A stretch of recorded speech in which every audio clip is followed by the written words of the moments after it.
World Class Bullshitters is brought to you in part by Incarnate Studios. Make sure to check them out on Facebook at facebook.com/Incarnate Studios.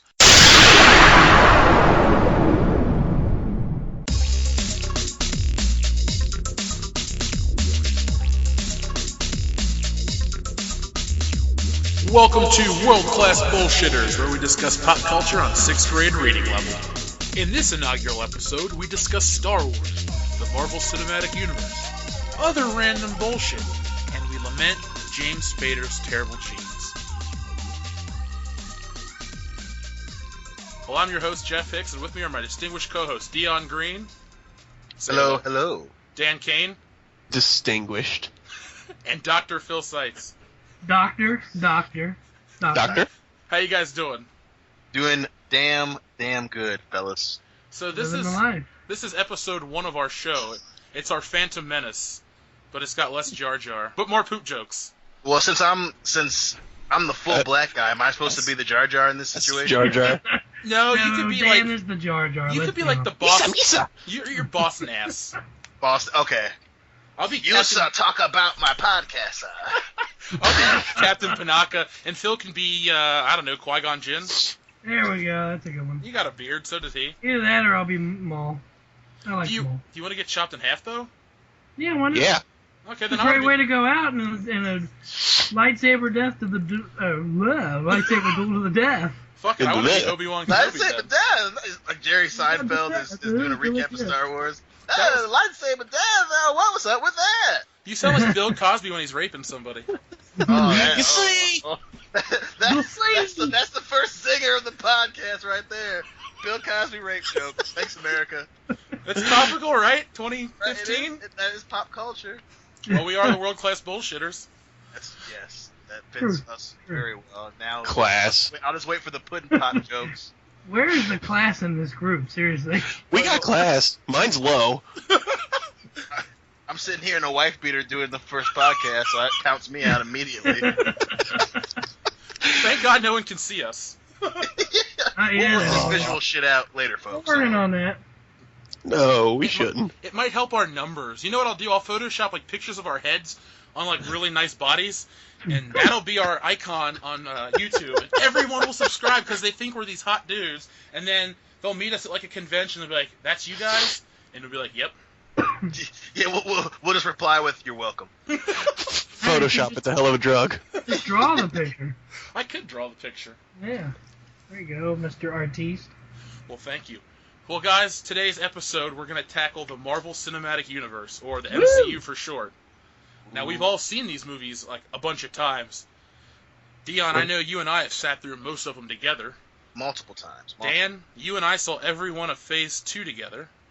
Yeah, they were good. Phil, you were there for most of them, too. Yep.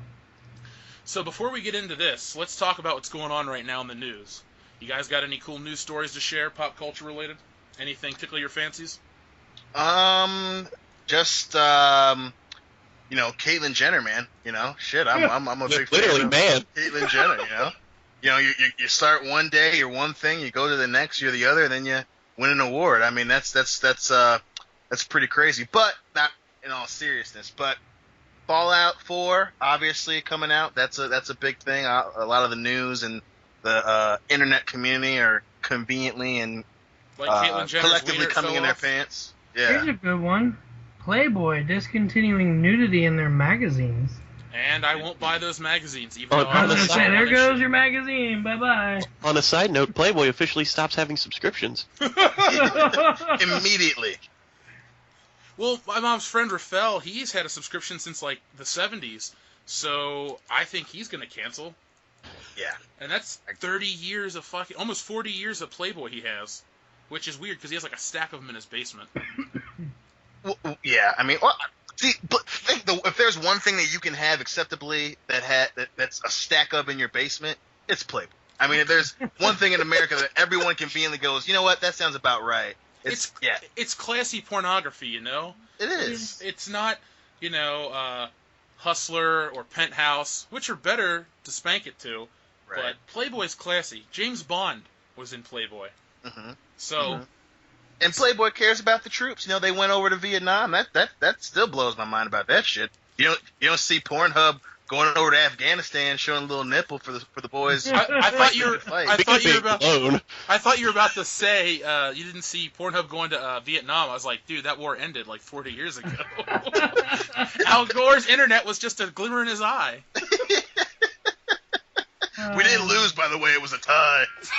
Agent Orange my ass. Fuck that To be guy. honest, I only own one Playboy. It was the Maria Canellis issue. When I was 16, I went to Spain and I bought porn on the street because you were allowed to legally. I also bought beer, and I hated it at the time. But I still have that Playboy. It's got the lady from Star Wars Episode 3 on it, and then I bought one with Kim Kardashian on the cover because I used to want to bang her. Well, I mean, still want to bang her now.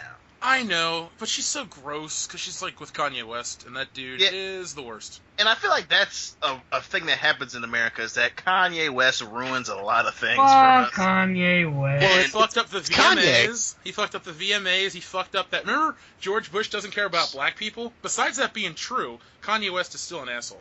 Yeah, well, and that's the thing, too. Hillary and I were talking about the other day. That's my wife, America, my wife. And America. we were saying how if you could put that Kanye West, 2005, George Bush doesn't like black people. You put him in the room with today's Kanye West, you want to kick his ass. You still want to kick his ass, regardless of what time period he lives in. It's wanna Kanye. kick all Kanye their West asses. needs his ass beat. It's Kanye. He doesn't want to kick Kanye's ass. That's actually a very valid question. Who does that? That'll be the first poll question for future. Okay, I'm sorry.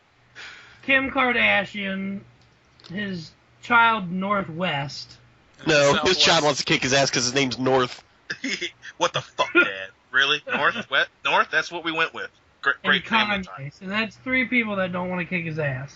Take out I the bet- kids. It's two I bet people. Caitlyn Jenner wants to kick his ass. You mean Bruce? And that's his he-she-in-law. Well, he killed somebody and then chopped off his wiener. That's how you're a celebrity in America. You guys remember John Wayne Bobbitt? He got his dick chopped off and thrown out a window. And he became a porn star. I know. That's probably Frankenpenis or whatever it was called. if your name is John Wayne, that's the one thing you don't want to happen to you is have your dick cut off. You're like, there's so many other opportunities I can take advantage of. Well, there's but my John dick Wayne. getting cut off. There's John Wayne Gacy, the serial killer, and then Yep. there's John Wayne or just John Wayne, the icon, I guess. I don't really like his movies, but whatever. El Dorado's a great movie, though. He played a frickin' Mongolian in the movie. That's American right there. Yeah. But that's the movie that killed us. That's what you get when you do a really racist thing. You get cancer from fucking- radiation. You get cancer from it, and then you die. The irradiated desert that came back with the production is what killed him and 90 other people. They all got the rarest form of cancer. That shit is fucked up. So I just want to point out, 5 minutes into the podcast, and Dan already needs to take a hit from his inhaler. Well, we heard the cough right there. After it's not good medicine. I don't think he's gonna make it through the show. We better speed this process up. We'll have our RIP episode next. Next episode. In love memoriam Dan. to. He's the reason we do what we do. For the Even I don't believe that shit. for the eventual fans that we'll have, they'll miss Dan. Yes. No, they won't. All one episode I lived through, they miss me. Hey Dan, do me a favor. Turn your mic down just a smidge though. Or move it away from your mouth. Or something. Yeah, it's just a little harsh. How's that? That's That's better. better. Wait. That's much better. Yeah. How's that new headset treating you, Dan? I don't hear anything that happens around me, and it makes me happy. Did it buy you dinner? What? Did it buy you Buy dinner? you dinner. No. Fucking Before, ass. fuck you. All right, guys. That was Well, the other headset. This thing's a piece of shit. what, the one you just bought? No, the other one. Oh, I was like, man, that was a $90 waste of money. Well, I guess we don't have a lot of news to cover this week, so I have a little segment that I wrote called The Great Pop Culture Debate. Now, this works perfectly, because what we'll do is we'll have a three-way debate. You're going to tell me who's the better film character, or in this case, who would win in a fight, all right? The Holocaust. The Holocaust... Actually, I'll tell you one thing. The The Holocaust couldn't Holocaust would stop... beat every Jew in a fight. Well, these characters aren't Jewish. They're not even mostly human. Your choices are, and Dion, this one's really for you. Who would win in a fight between RoboCop, the Terminator... Captain Kirk, Darth Vader. Okay, we'll say Darth Vader. I was going to go life-size Buzz Lightyear, but you know what? Darth Vader it is. I'm sorry, Darth Vader wins every time. Are you sure about that? I don't know. Lightsaber's gonna doesn't- destroy. Dead or alive, you guys are going to be going with one of them. So now everyone needs to pick a person. Dion, I guess you're going with RoboCop, right? I think that's a very safe assumption, my friend. Dan, who are you going with? Fucking RoboCop. No. Dan's going with RoboCop. That No. leaves- Fucking Terminator. Okay, Fuck Dan's going with RoboCop. Dr. Phil Seitz is stuck with RoboCop or No, Darth Vader No, you okay? So you said RoboCop, Terminator. and Darth Who were you Vader. originally gonna say? Honestly, this was a two-person battle because it was just gonna be three of us. So you know what, Phil? Since you're stuck in a corner, pick another robotic film character, and it can be Darth Vader. Bender. Bender. Okay, Bender the Bender. No, I'd still say Darth I Vader. think you lose. Okay. That's an easy debate. Phil, you're done. All right. Bender's very talented. You guys need to give him more credit. You know what, At Phil? least you didn't come up with Spectre Gadget. Hey, that's my favorite Oh. cartoon I didn't character. think of that one. I got an Inspector Gadget figure on my shelf. I see it. Do you really? No. Oh, I was about to say, shit, that's a great camera. Yeah, I would stick with Darth Vader. Okay, guys. Well, Dion, since you got to pick first, Phil gets to go first. So, Phil, tell me why Darth Vader beats these other two. Logic. The lightsaber. Lightsaber cuts through anything. They're just robots. Now, does it cut through anything in the Star Wars universe or all universes? I'm not. I'm not as big on the Star Wars universes as you guys. I was sheltered as a child. I didn't get into all that stuff early on, so I don't. There's always that big debate between, oh well, what if Star Wars was in our universe? Well, I think there's a big reason that George Lucas left Earth out of Star Wars. Because it's not real in that universe? Yes, exactly. Well, one thing you could have said is, like, look at those Magna Guards in Episode 3. That shit deflects lightsabers. True. I mean, in the original trilogy, lightsaber cut through anything. It could deflect bullet or laser blasts, and it could cut through anything. In the new trilogy, lightsabers aren't the be-all, end-all. Right, and that's the thing, because after I've seen them all. Of course, I was exposed to 1, 2, and 3 first. I still like Sorry. the original trilogy better, and I would go with that universe. I love the graphics of today's Star Wars movies, but you can't beat just the classicness of the original trilogy. Everything fit, everything was great. There wasn't a whole lot of boring to it. Well, that means you're sane because you have some good taste. Now, Dan, I'm far you have the Terminator. Tell me why the Terminator would beat RoboCop and Darth Vader. because he's the Terminator. Arnold to destroy everything about the world. We have to get to the chopper. That's John. That's what's his face? What's the guy's name from Predator? It's still Arnold. Oh, it's Dutch. Dutch, yeah. Well, I didn't say pick Arnold Schwarzenegger. I said know. pick the Terminator. There's You can so many different Terminators. You could pick Terminator 1 or Terminator 2. There's no more movies after that. Terminator 2. Terminator. So are you going with the T-1000 or are you going with... Yeah, that's the big question. Ooh, yeah. Ooh. What would a lightsaber do against a liquid metal Terminator? Cut right through it, and he'd keep coming at you. Exactly. Shit. And Darth Vader's not that fast. No. I mean, Dion, you always crack up at the part when he tries to kill Luke in Empire, right as he's about to bust through the window, and he flies out like, "Rah!" and you jump up and laugh. that's Raw. arguably, and you can make the argument that's the best scene in Episode 5 because it's just, you realize that, okay, Luke's gonna go, he's going against Darth Vader, and this is before people knew what Sith were, and then it's just Darth Vader literally saying with his actions, I'm done fucking around with you, kid, and he's just beating the shit out of Luke Skywalker, and he's just swinging, and that 1 second where he's double-handing it, and it's over his head, I just imagine Darth Vader going, ah! Just trying to beat the living shit. He was really out I of wish breath. people could see this right now. I can see it. That's all that Seeing matters. your description of this is beautiful. Dan, you gotta watch the movie with me and Dion. He acts that scene out. It's like fucking intense. Oh, when Are you we guys going? lagging? What'd you say? I'm lagging. Is anybody else lagging? No. I'm not. So You are sound you fine. done, Dan? Can I proceed Yeah. to school you guys on why Dion, RoboCop? please. Dion, please proceed to Preach. school everyone. Preach. First, now, all right, my brothers. Welcome to the sermon of Reverend Green. And first off, we have I'm gonna take a the break. one, the only RoboCop, Mr. Officer Murphy. The best part of being RoboCop is you got the best of both worlds. He's half human. He's He's half robot. He has the soul of a man, the willing to do good. He's not, he's robot enough to get the job done, but human enough that he's not going to accidentally shoot Padme in her lady parts. I got a question. Is this Yes. RoboCop 1987 or 2013? This is RoboCop 1987. 2013 was good, but No. I didn't hate the remake, but I don't love the original like you do. it's definitely not as it's not as good for sure. But I'm going off of Paul Verhoeven, 1987, the original RoboCop, Peter Weller. As they said in RoboCop 2, he's Roman Catholic. He has enough humanity in him that he wants to do good. And if he got into a fight with Darth Vader, Darth Vader obviously has the Force. And we can debate if that is applicable or not to the situation. But Darth Vader is evil. He's going to be indifferent about RoboCop. But RoboCop, being a good guy, is going to say, "I have to beat Darth Vader." He's not going to miss. He's not going to take him 2 seconds to do a force push, or even if he gets force push, he's going to get up. He's going to shoot at him. He's not going to stop. He's going to hit him in his technology. He's going to make him get him to stop breathing. He's going to hit him in the hand. He's going to shoot his lightsaber out of his hand. If he faces a Terminator, he's looking at all the situation, the entire environment. He's going to be shooting the Terminator in the knee joints, or shooting him in the eyes, or and he's strong enough to go blow for blow with one of the Terminators. He's by and large the best option of these robots. He's going to win. He's RoboCop, dead or alive. Their asses are going with him. Well, Dan, I think you messed up because you had I think, in my opinion, the Terminator had the best chance of winning, but Dion has the best argument.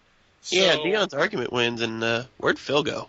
I don't know. I'm still here. Oh, okay. Oh, okay. I turned my video off because I'm lagging pretty bad. So. Oh, I thought you were gonna take off your shirt or something. Oh, please keep the video off. Take off your pants and jacket. Okay, guys, I think we've fucked around enough. The first great pop culture debate was a good one.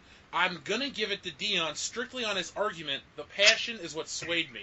It Of the was Christ. beautiful. The Roman Catholic reference, which I don't even think is that mentioned in the movie.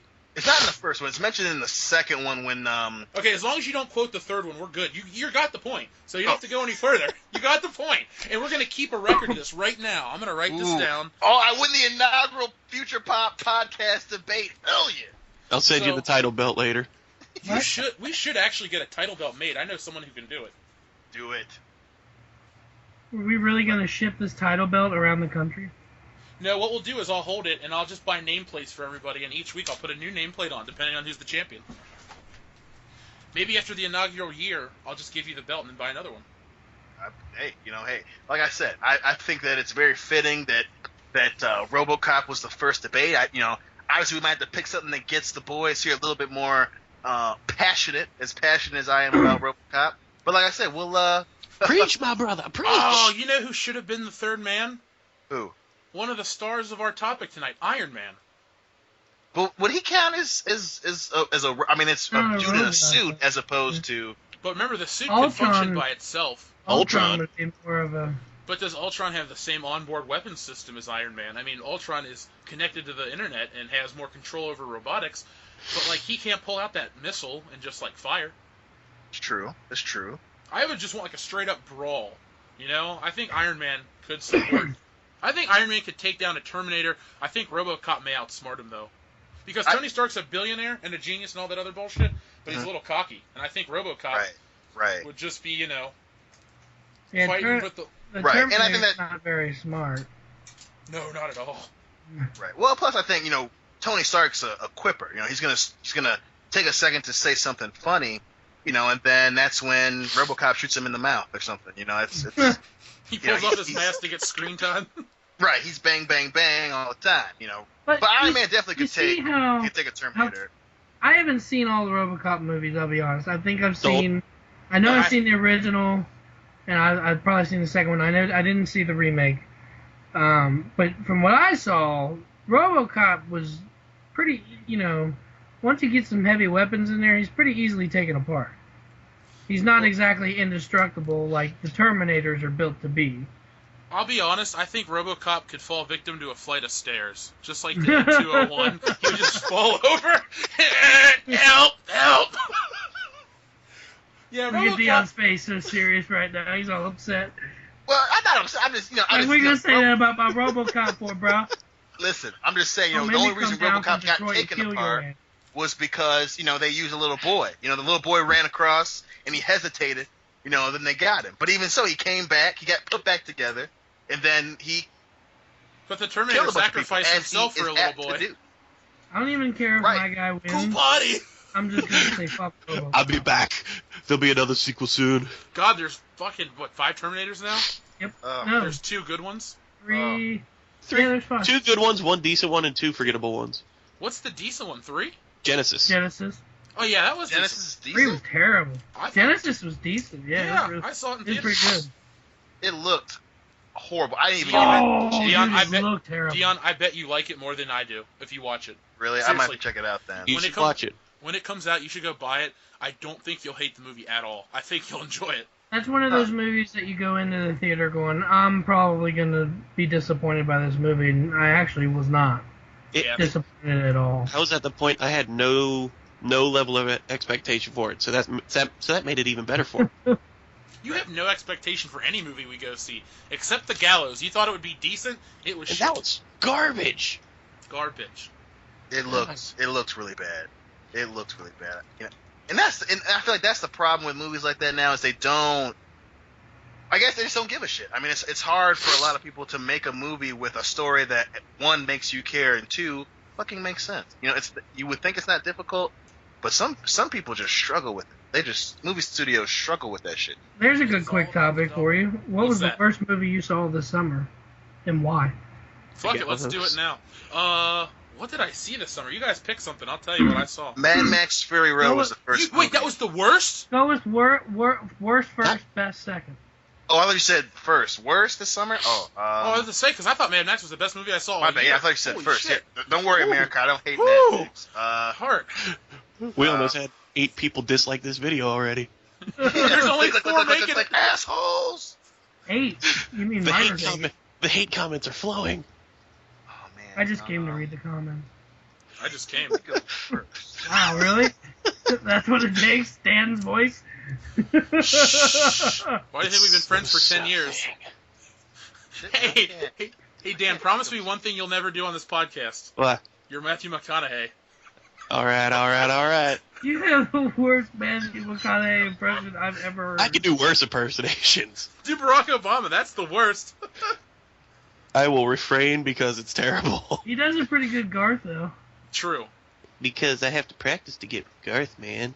Oh, yeah, Dion, we're doing Wayne's World for Halloween. Oh, nice. I'm gonna be Nice. Chris Farley's character. I'm gonna be Garth. Ah! Well, it worked because you kind of look like Garth already. Right? This is If Garth had a problem breathing, but hey, he might, man. You don't know what I happened. feel like Garth would have an inhaler. he probably. He's got that Hey, fucked Wayne. up belt. Wayne. Wayne, they're making fun of my breathing again. Are we acting out All right. Wayne's World 3, the scene where Garth dies? That's just depressing. Wayne! We need to get back on topic. Worst Hey. movie you've seen? Dion, go. Oh man, This I summer, did this not summer. sadly get a lot of theater experience, but worst movie I've seen this summer. I'll go real quick. Ted 2. Fuck that movie. Gallows. Oh yeah, Gallows and Ted 2. They both were shit. Gallows was see Gallows. Don't. I was gonna say Ted too. And on top of that, the experience that we had. Fuck that lady. I don't even want to talk about it on air. Hey, the only thing everybody needs to know is we got free tickets out of it, so Yep. because Jeff said something and that's awesome. You damn right. So I didn't pay a dime for Terminator. I didn't either because my aunt took me in Chicago. She spent $100 to take us to the movie. Jeez. She bought 3 IMAX 3D tickets, and she bought 3 large popcorns and 3 drinks, and something else. And I got a free subs reward out of the experience. And there was a lap dance involved, right? With all that money being spent? Shit, I wish. That'd be kind of creepy if your aunt started giving you a lap dance. It was Chicago, dude. She's a 2015 aunt, man. 2015 aunts, they buy lap dances. That's just what they do. I can America. I can see this aunt giving us America. money for a lap dance. All right, Okay. Dion, come on, worst movie. I'd probably have to say Into the Woods. We saw that. Is that Snow White?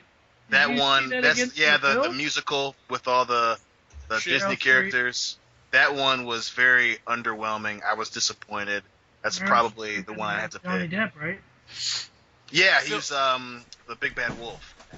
Phil, you gotta understand, Dion is married, so he has to see other movies too. He has to see kids' movies. See, that's the thing. I see other movies too. I see a lot of movies that you guys probably wouldn't care for. I don't, because I watch a lot of weird movies on Netflix. I'll watch anything that'll hold my interest, to be honest. All right, best movie of the summer, Dan. That you saw. Look at his face; he's so confused right now. I need to remember all that I saw because I didn't see Mad Max in theaters. All right, so I'm Jeff. gonna say that one. I'm gonna go with Mad Max: Fury Road or Ant-Man. I have to say Ant-Man. I think I'm gonna have to stick with Mad Max as the best. That one was. Yeah, Mad Max is my pick. Straight Outta Compton was pretty damn good, though. Our best story from the summer is when we went and saw Mad Max, and then we went and saw Avengers for the second time after that, and we fell asleep. Yeah, I don't like Age of Ultron because of that. Well, you know what, Phil? That is the perfect segue into tonight's topic. There we go. The Marvel Cinematic Universe. Guys, I'm good for something. so alright, Good guys, job. let's dive into the MCU. Now, were you guys fans of comics before the MCU came out? Oh yeah, you know that I was definitely in the comic books. I've been in the comic books for the majority. Thank you, baby. The majority of my life. You're welcome, And baby. nothing. Thanks, baby. I absolutely love the MCU. Obviously, there are some issues some things that nag at you a little bit, but Well, Dion, I knew you before the MCU came out. We went to that Yes. strip club together, yes. and we got. That's how. Okay. Quick topic. That's how me and Dion became friends. You went to a strip club. Our friend Dustin turned 19, and Dustin goes, "Hey man, you want to go to a strip club?" I had never been to one, so of course I said yes because I love boobs. Because you're American. I am American too. Well, it was okay. It was me and Dion, Dustin, Hillary, Garrett, and this dude named was it Rickon? Was it Rickshaw? Yeah, it was Rickshaw. American? Yeah, his name is Rickon Shaw. That's his real name. So anyway, he has this Mercedes, and we all squeeze into this like shitty old Mercedes Benz, and Hillary lays across everyone's lap like a fucking sardine. It's hilarious because in the backseat you got Garrett, Dion, and they're both over 6 feet tall, and Dustin. We're all big dudes. I'm in the front, and Hillary's just laying across everyone's lap. Yeah. But the reason we became friends is because there was this she was probably in her 30s, a little older, but she was working harder for the tips. And Dion and I She works recognized hard that. for the money. So hard for it, honey. So we treated her right, but she treated us right first. So Dion is sitting there, and he gets this move where she like wraps her foot around his head and like pounds her ass into his head, and it looked like he had a concussion. So then when she gets down to me, And she's doing it really hard too. I mean, she had the setup and put them around my head, and then which apparently is the move that strippers do, and is bashing my head into her butt. And I got warm vagina on my face, but I don't know if I should be scared because I'm being assaulted with it. It was a whole cavalcade of emotion that. Dion, I love how you looked over to Hillary for a second when you started talking about it. You're like, what the fucking say it? Laughing her ass off because she was like, what did we just witness? She was right there. But Rape. the thing is, I looked at you when she came to me, and I pointed to him. I was like, I want what that guy had. And she fucking did it to me, too. And I don't know if it was like something that got knocked loose, but from that moment on, we were friends. Bang. Something that got knocked loose because you took an old lady's ass to the face. That's the story of world-class bullshitters. Sometimes in the heat of the moment, it's okay to go ass to mouth. Oh God, no, it's not ever, ever. Dan, so I'm not gonna bring up why I need to tell you this, but Okay, you should don't just ever tell us. fucking say that. Do that episode 2. We need to get this one episode in. We need Okay. a cliffhanger for episode 2. Speaking Oh, Lord. of strip clubs, getting your ass beat in strip clubs. There's a girl down at Concepts, Lawrenceburg. Shout out to my girl Tiny, because I love Tiny. Yeah. She's this girl. She's got. I don't know. I think they're fake, but I'm not sure. It's hard to tell because they're nice. But she can. Stripper, most likely. She can bounce them like a guy would bounce his pecs, They're fake. like without touching them. And she'll beat the shit out of you with them fucking things. So You this tip is, her a enough, she will. this is a shout out to Tiny Dancer. Hold me closer, Tiny Dancer. No, not Tony Danza. Oh, it's still Tony Tony- Dancer. We got a whole lyric. devoted to Tony Danza. Well, okay, Old let's go back to 2008. Dion and I were in that strip club. That was in March. A few months later, in May, the first Iron Man movie would be released. Now, Phil and Dan, I didn't know you, Phil, beforehand, but I knew Dan. And Dan, you weren't really much into comics. I mean, you went to see Spider-Man 3 with me, and that was probably about it for your big superhero experiences, right? That was free. That was a good time. Yeah, we had this dude that we know, who we'll never name on air. Please don't say it. He bought tickets in advance thinking he was off work, and he had to go to work, so Dan got a free movie ticket. In light of saying his name, we shall call him Douche Canoe. Going down Shit Creek on the douche canoe. Anyway, Phil, were you a big comic book fan, or did you have any interest in comic book related stuff before 2008's Iron Man? Oh, wow, 2008. I don't even remember what I was doing. I was high school? No, I was a freshman in college. I was in high school. Okay, so no, it wasn't high school. Yeah, I did. I had some interest in... I wasn't a big comic book fan, no. I didn't have... Like I said, I was sheltered. Didn't have a lot of friends growing up. But I worked at Danbury's. That was my first, third job. I worked at Danbury Movie Cinemas, so... I got into the movies, the superhero movies, yeah. Now, you guys know I've been into comics for a long time. My mom actually got me into that shit. Prior to the Spider-Man cartoon in the 90s, I was big into comics. So I was excited to see an Iron Man movie, but to me, Iron Man was always kind of a dumb character because he had that shitty cartoon in the 90s. I love that cartoon so much. Oh my god, if it wasn't for copyright, I would sing the song and tell you why I hate it so much. But needless to say, I fucking hated that cartoon, and the reason I hated Iron Man is because he had a shitty mustache. I just thought he looked so dated and stupid. Fuck you, 70s Man, for so mustache. long, Iron Man, because that would also be an interesting topic. Who was in comic books longer for us? But he was my favorite character, so it was the exact opposite for me for a long time. Because I think the first comic my mom had ever bought me was Luke Cage comic. But I was into the show for Iron Man. I loved the fact that it was a dude who did not have any superpowers, and even as a young kid, I'm a street level guy now, but I love that it was a guy who didn't have any superpowers, and I still love Spider-Man and all those guys, but he just made this thing, and he climbs into it, and he's a superhero, and he was my favorite for a very long time, and so I was walking around with a boner for a very long time when I learned that Iron Man was coming out, and absolutely loved it, but it was funny because Hillary saw it before I did. Well, after 4 hours, I think you have some kind of disease or whatever. I just love the description. He made a thing and then he crawled into it. As a kid, that's how you see it. It's just this dude made this thing and now he's a superhero. It's like, well, I could do that too. You think you're gonna go and get some. No, you didn't. Get some cardboard and some. Your ass would get shot and die in a cardboard box. Well, the fucking Frigidaire box would be your coffin. Well, I'm saying in the kid's mind, not actually going out and trying the shit, but I loved Iron Man, so I was so ecstatic when that shit came out.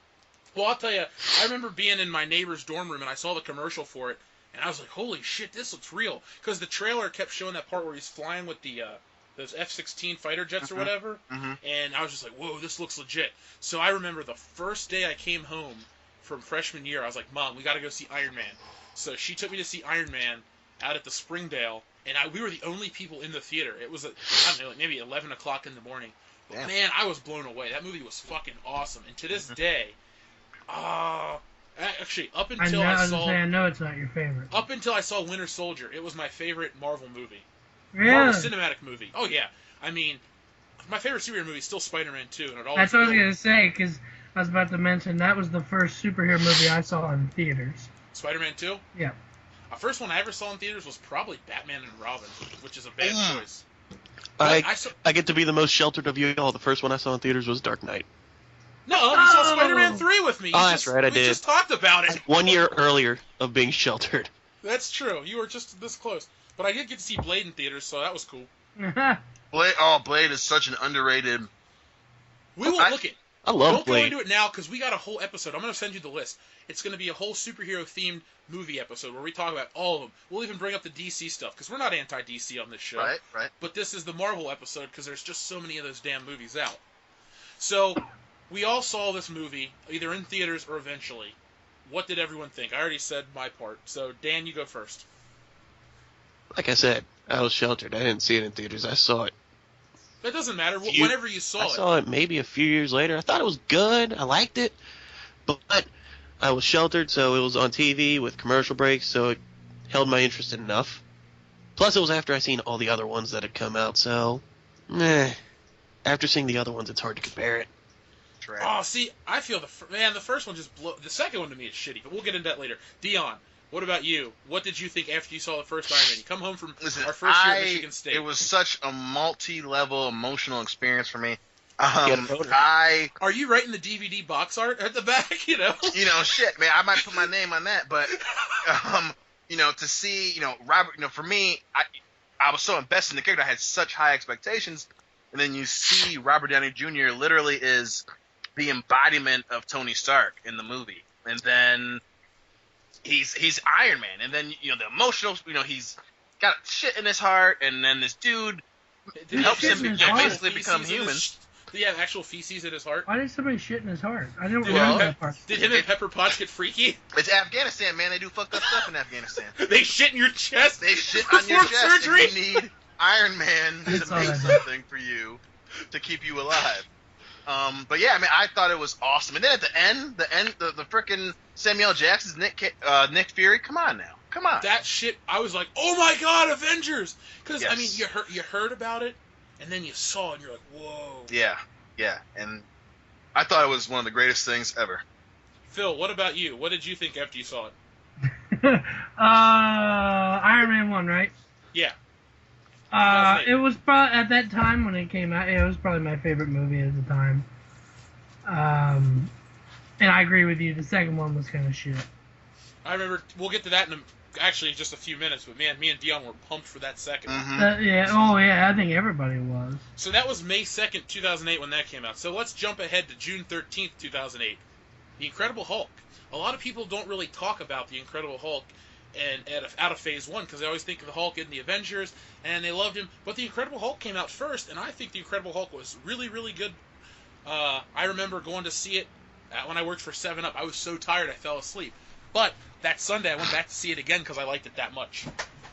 It's a damn good one, and that is, I like it so much. It's one of the reasons why I'm still pissed at Edward Norton. But I thought he was a great Dr. Banner. And then even though it's not the Emil Blonsky that you know from the comic books, it's fucking Tim Roth is Emil. I mean, come on, like that's a great casting choice. Frickin' what's the villain's name? I'm having a brain fart right now. The Abomination? Yeah, Abomination. I mean, that's a great way to kick off, especially since Hulk was so horrible. They fixed that shit fast. I remember seeing that back in the day, and I walked out of that theater pissed off. Yeah, I was glad I didn't see that in theaters. Piece of shit. Ang Lee, if I ever see you, I'm gonna beat the living shit out of you. Nah, dude, he made Brokeback Mountain. You got to forgive him, right? Isn't that the greatest movie ever? Well, I was hoping nobody would laugh. it was funny. I'm not gonna deny you. I held it back. I sniggled a little bit. Dan Well, did Dad- that because he was in that movie. Phil, what did you think of Hulk? Ugh. Or the Incredible Hulk? The Not Hulk. Incredible Hulk, I thoroughly enjoyed it. And as always, Marvel puts that little sneak peek at the end of the movie in the credits, and that just gets you pumped for the next one. And then the Avengers came, and Edward Norton wasn't in it, and fuck Edward Norton. Speaking And of the Avengers, while we're speaking of it, fuck Terrence Howard, too, for dropping out Iron Man, Yeah. because he wanted some more fucking money. hey, real quick, I'm watching the Avengers scene where Scarlett Johansson's talking to Loki, and her butt is really great looking in that costume. Anyway, though, I'm with you. Her butt's always Since- great looking. Well, you know what? You brought up Terrence Howard. Now, in Iron Man 2, the next film that came out, we had Don Cheadle replace Rhodey. I like Terrence Howard. I thought him and See, Don, Robert Downey Jr. felt like friends. yeah, They Don did. Cheadle doesn't. There's no emotion in his acting in this role. To me, it feels like he doesn't want to be there. I agree. Really? He's like the most I don't boring like dude on him the at all. planet. He's terrible. I wouldn't say he's a great actor in my opinion, He's but a he's good just actor, like but in this role, he's terrible. I think he just lacks the, like I said, there was something that made me feel like him and Terrence Howard, Robert Downey Jr., were friends beforehand. I feel like when Don Cheadle walks in the Senate hearing, that's the first time they ever met. You know, Yeah. I really liked Don Cheadle. I mean, because it's there's supposed to be some some comedy there. They're friends, and you and I talked about it before, Jeff, and I think you had said it best. The way that they did it was, hey, I'm here, get over it. And that was not just for the scene, but it's for everyone watching. And I was like, that's a perfect way to bring him into the thing. And obviously, yeah, Terrence Howard, kind of a dick for it. It's like you're not on the same level right now as Pepper Potts and Tony Stark, so you shouldn't get a bunch of money for that. But I think Don Cheadle's great as Colonel Rhodes, man. I love it. I think he's awesome. Way better than not way better, but I think he's definitely better than Terrence Howard for it. It's like here's my thing. Now he's sitting there. Yeah, you're doing Empire, and you made a couple movies since then. But think of all the money you could have had if you just stuck with it. You would have been in the Avengers. But he wouldn't have made that much money because remember, Robert Downey Jr. makes $50 million. In the first Avengers movie, most people made under $2 million. Like Thor made like $1.5 million or something. So Robert Downey Jr. made like 80. But I'm just saying. You can't say that after all this success that the Marvel movies were having back then, that they weren't going to make sequels. That Marvel had set in motion. They've had this plan of all these movies that they're going to make. They have movies planned through 2020, probably further than that we don't even know about. We'll be dead by the time they're over. Right. Which will be fucking sad because I'll be on my deathbed and they'll be like, Jeff, in 3 weeks there's going to be Spider-Man 28. And I'll be like, damn it, if I can live to see Spider-Man 28, it'll be a fulfilled life. Jaws 17. Spider-Man, God help us all. Hey, there's going to be 7 of them. I mean, there's fucking, 9 Batman movies? Yeah. There's at least 10. Well, yeah, that Watch Mojo list today? Yeah, there's at least 10. I watched it. Well, anyway, back to Iron Man 2. Did you like it? I don't think it's as bad as people say. It's not as good as one or many of the other Marvel movies, but I thought it's decent. Obviously, I get why people are pissed. You have Iron Man in it 3 times, barely. I get that, but it was a decent movie, I thought. It was a little bit of a letdown. I didn't hate it, but I did enjoy it a little bit. I really liked Mickey Rourke. He did it well. For what he was given, I feel that he did a pretty good job. What about you, Dan? I thought it was all right. I think it's the worst of the Phase 1, but it's not terrible. Right. It's a competent movie that I watch every once in a while when it's on FX. But Dion, remember before that came out, we found that bootleg online that we watched. We watched the entire movie in your room. Yeah, and then we went and saw it at midnight the next week, and then I fucking came back home here and I saw it with Joel, and I was just really burnt out. But like as Dan said, I think it's the worst of Phase 1, but it's not a complete shitty movie. I mean, yeah, if it was on its own, I think it would be in a little bit higher regard. But again, like I said, I and one of the reasons I liked it was it brought into the scope that, hey, Tony Stark's dying, and he, so, and that there's going to be an Avengers, but there's this looming threat of, oh wait, is Tony Stark about to fucking die? And it brought in Rhodes as War Machine, and obviously I think they should have had more Iron Man and more action, not all this Jon Favreau wanting to make it a emotional movie. But it's a decent movie, and there are a lot more aspects that are good than bad. Well, I just remember the highlight of that movie for me was Scarlett Johansson. I remember how hot I thought she looked in that fucking costume. I was really into that. And then we went and saw the movie, and it was okay. The house party scene's kind of funny. Yeah. See, now, what you said, Phil, about you liked Mickey Rourke. Mickey Rourke and Sam Rockwell were, Justin Hammer, were the parts of the movie I couldn't stand. Because I felt like we were still in that romance period of Mickey Rourke after The Wrestler. And he was good in The Wrestler, and he was good in Iron Man, but I just thought his character was shitty. I feel like he could have had a better role. Him as an actor is fine, but that character of what's his fucking face, Bonko or whatever his name is. Yeah, he sucks. He's probably one of the worst Marvel villains. I hated Hammer. I don't like the guy that played him at all. As in that role, I'm sure he did well as that character. I can't. He's on my top 20 terrible acting. Really, I love that Sam Rockwell. But the reason I liked it, I liked Hammer, and they should have done a lot more with Whiplash. You know, they changed. That's the bad thing about it, too, is they want to make all of the Iron Man villains more Iron Man-esque than they should be. You know, Whiplash shouldn't have had a fucking Iron Man suit. That I can wholeheartedly agree with. You know, and if this dude can make all these Iron Man replicas, like, how is he just now doing this? I get that part. But the reason I liked it was, you know, Iron Man's in the world now, so it ups the ante for all the bad guys. That they say, oh, this dude makes a suit, we're gonna all rush to make the similar shit, and that's why I like too, you know, because a guy like Justin Hammer, that would totally happen in real. You'd have some competitor, Yeah, that's true. you know, some competitor trying to make suits with fucking South Korea or North Korea. That was, and I thought that was a great thing to have in Iron Man 2 is, you know, the other suit that breaks the guy's back. I'm like, people would totally try to do that. That was my favorite part of that whole movie. It was hilarious. And And to me, the dude's like, oh my god! I'm with you though. I think Justin Hammer's like the Kmart Tony Stark, and I love him for it because he's so scrappy and For he the record, tries. that guy survived. Oh What? God!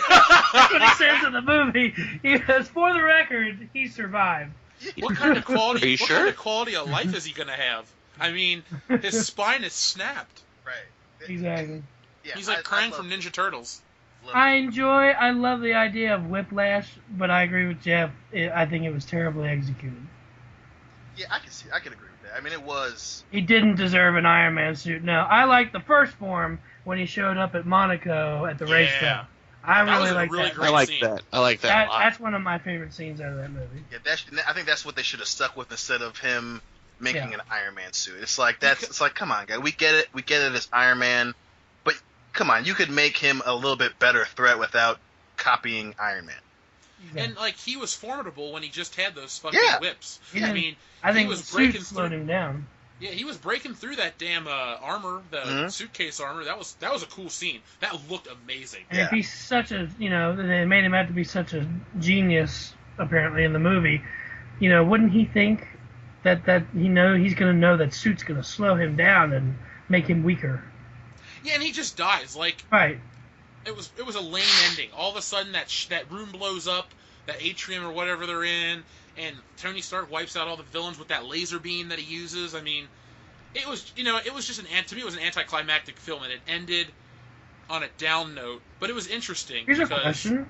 Yeah. Is Tony Stark a murderer? Because he's killed all three villains in all three movies, hasn't he? Technically, he didn't. He killed didn't kill. He killed Obadiah. He didn't kill Obadiah Stane. When He Pepper just Potts fell. turned on that thing. But he told her to do it. So that's manslaughter.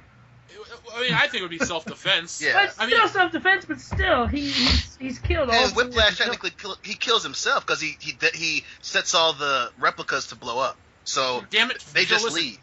Phil, Then- you are a doctor, not a lawyer. Stick with your medical license, Yes. And technically, Pepper Potts kills. okay? Pepper Potts, everyone, Pepper Potts. Pepper Potts. Pepper Pepper Potts. Potts. That was Kills her. that was fucking funny. You and I used to say that to each other when we were drunk. Pepper Potts. Hey, Dan. Brother Loki. Hey, Phil. Speaking of Loki, that's the next movie on this list. What? Later here, bro. Thor. Mm-hmm. The next year we had Thor come out. Now, I mean, I'll be the first to admit I thought Thor was a stupid character before I saw this I'd movie. say- They really made him look like a good guy. Yeah, Thor. To me, that movie was awesome. I know a lot of people who sound so enlightened on the internet love to say how shitty the Thor movies are, but I fucking love Thor. I thought it was awesome.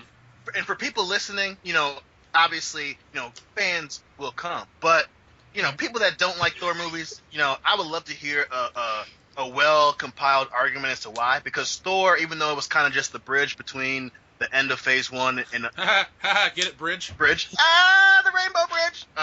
But The Bible. it was good, and I loved the Dark World. I loved Thor: The Dark World. I thought that was a great. I wasn't as huge of a fan of the first one as I was the second. And the third one, from what they're talking about, looks awesome. So Yeah. now, are we all in agreement that we liked Thor? Yes, Oh, yeah. Yes. The first Okay. one is awesome, I think. And Kat Dennings has great boobs? As much as she annoys me, I would enjoy seeing her naked. Okay. Such a Well, Google. that can speed up the process, because after Thor, Yeah, that same she's got- summer, She's got nudes online, Dion. we all She was part know. of the. She was part of the big leak. And now we're not going to hear from Dion for 10 minutes. Why did Dion's camera go offline? Oh no, we get to watch. I get to watch at least. Anyway, Gross. next up was Captain America: The First Avenger. Mhm. That came out in July of 2011. The first movie honestly kind of bored me. Yeah, I think between that and Iron Man 2, I don't know which I liked least out of Phase 1. Yeah. I think I have to go with Captain America: First Avenger. I mean, there were cool parts, but I expected, you know, I can't really put my finger on why they didn't make it as epic as I thought it should have been. But you can tell that it's like, hey, let's just get this Captain America movie out before Avengers, bro. You know, you could feel how rushed. You could really feel that after Iron Man 2 with Yeah. all the movies. I mean, it doesn't make them bad, but Iron Man 1 was its own standalone movie. That movie could have come out, I don't know, 2004 or 5, and if that would have been the only Iron Man movie, I think the world would have been satiated knowing that there was a great Iron Man movie. Mhm. But when you get Iron Man 2, it's like, oh my god, there's S.H.I.E.L.D., there's this, there's that, there's the Senator. All these things build up, and you're like, oh, it'll pay off. And they kind of sacrificed full stories for, you know, telling you what's going to come next. Right. And I think Captain America's the worst of that, because Yeah. it builds so much. Like, the Tesseract comes from there, and you don't really know what it is. And then Loki was in Thor for, like, a half hour, but he gets his bigger part later. I mean, those three movies don't have a complete story. But they all converge with the Avengers. When you put them all together, yeah, it was a pretty decent build up. It was, but Captain America just felt like an hour and a half of prequel. Or preview. Right. Yeah. It did. Yeah. But did, And you know, they cut out the best parts of war. I mean, Right. everything else was shown. The fucking war, the part we all want to watch, was a montage. and I think that's probably Montage. that would have been good. You know, if they would have made it a 2-hour World War II movie with Captain America, like dudes getting their hands blown off, and Captain America's running, and he's just like, "Come on, He literally is Bucky! just running. Oh God, this is fucking war, man!" It would have been a much better movie. Hey, watch your language. I'm just, Ah! Oh. Full circle, full circle. that was good. That was good. Well played, man. I hate to say it, Anybody Dion. gonna let Dan get away with this? Watch your language. Are we gonna get over that? He said, "Watch your language." I'm never going to live this down, am I? You're not going to live to the end of this podcast. Hello. Oh shit! If I keep drinking this, maybe. He's drinking Surge and using an inhaler. That's probably not a good combination. Hey, Dan, America. smoke a couple cigarettes. Dude, fuck that. Let me get my crack pipe. all he has to do is run up the steps. Honestly, if you were to pull out a crack pipe, I wouldn't be surprised. Not because I think you smoke, but because I know where you live, and you might find one on the street.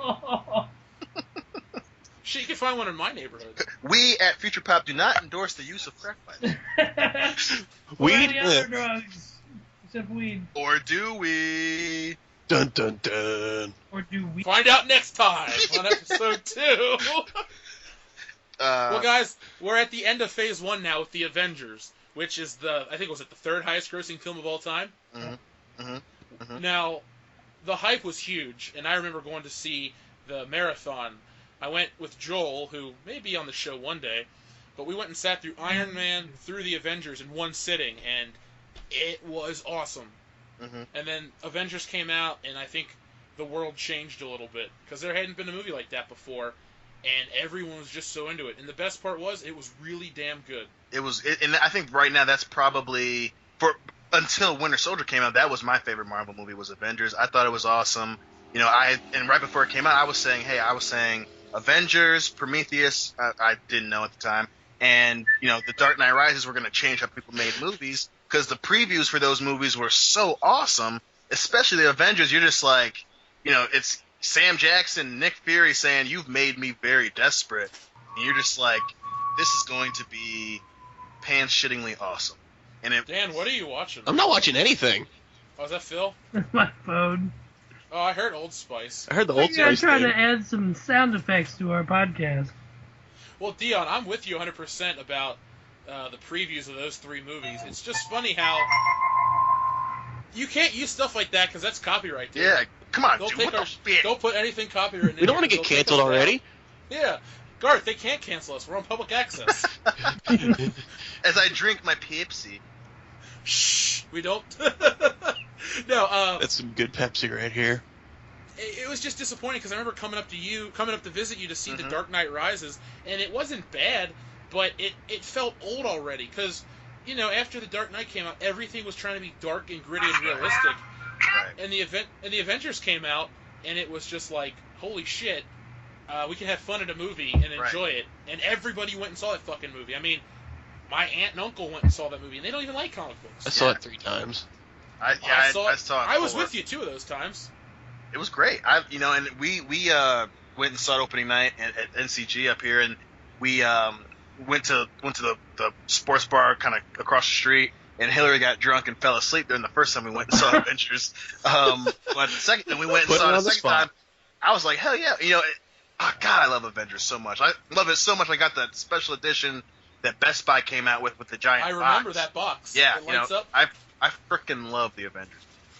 I love it so much that I'm watching it right now. It's the scene where the Hulk was on the airplane and he caught the guy that tried to eject and then threw him off. I thought that he was gonna kill that dude when I first saw it. I was like, pilot, you are fucked.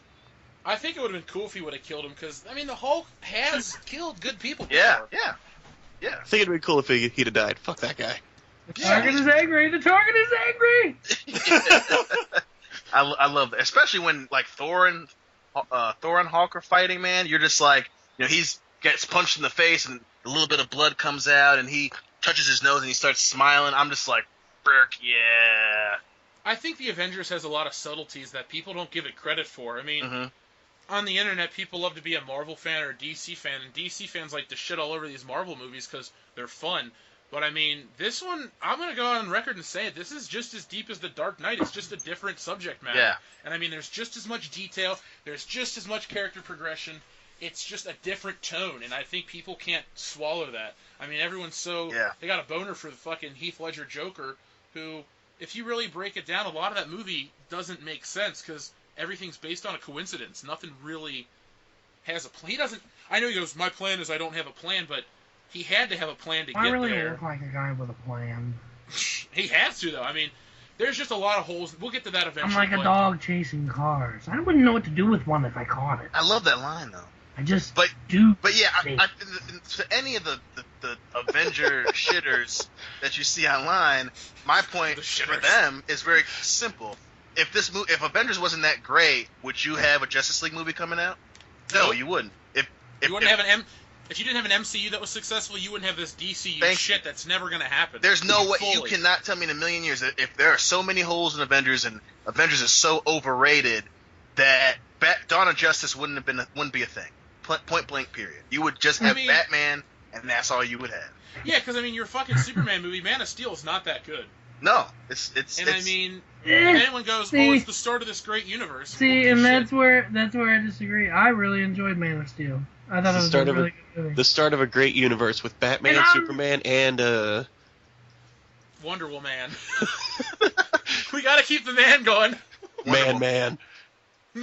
And don't get me wrong, I semi enjoyed Man of Steel. My issue with and Jeff and I have arguments about this all the time. I really love The Dark Knight. I thoroughly enjoyed The Dark Knight Rises. It's on the same level as Really? Return of the Jedi for me. But my Really? issue with Man of Steel is I don't have a problem that he spoiler alert, that he kills General Zod and all that. But it's like, why do I have to sit here for an hour and a half with the origin story about the most famous comic book character ever right now? I don't need to Speed know. Racer? Astro Boy. I don't need to fucking see Kevin Costner hugging this kid. Just get on with it. You are my son. We know that he's your son. We read the comic books, dude. Skip the fuck forward. And why the fuck, if he's his son, why the fuck does he let him die in that tornado? That is the dumbest fucking part. He just nods. It's like, it's time for me to go, son. No, he's fucking Superman. He could be so fast to get his dad and bring him back. No one would even know in the blink of an eye. He could have just fucking saved his father. And that movie is fucking- so I saw fucking what Clark did. retarded. Hey, Bitch, your hey. son would be fucking dead. What are Hey. you're complaining about my son saving your kid? What do you Hey. want? Dad, should I let him die? Maybe. No, goddammit, no! You know what? Him letting his father die, Christopher Reeves would not have stood for this. No. He wouldn't have stood for anything post 1995. Point invalid. It depends on how many fetuses he gets to eat.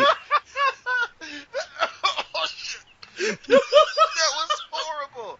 But I loved it. And horrible, you mean awesome? Oh my god. The life of the bullshitter. No, life bullshit. As far as the story goes, yeah, there were a lot of things that didn't make sense. Him not saving his father, that's pretty fucking stupid. So what? They know you have superpowers. You saved a life.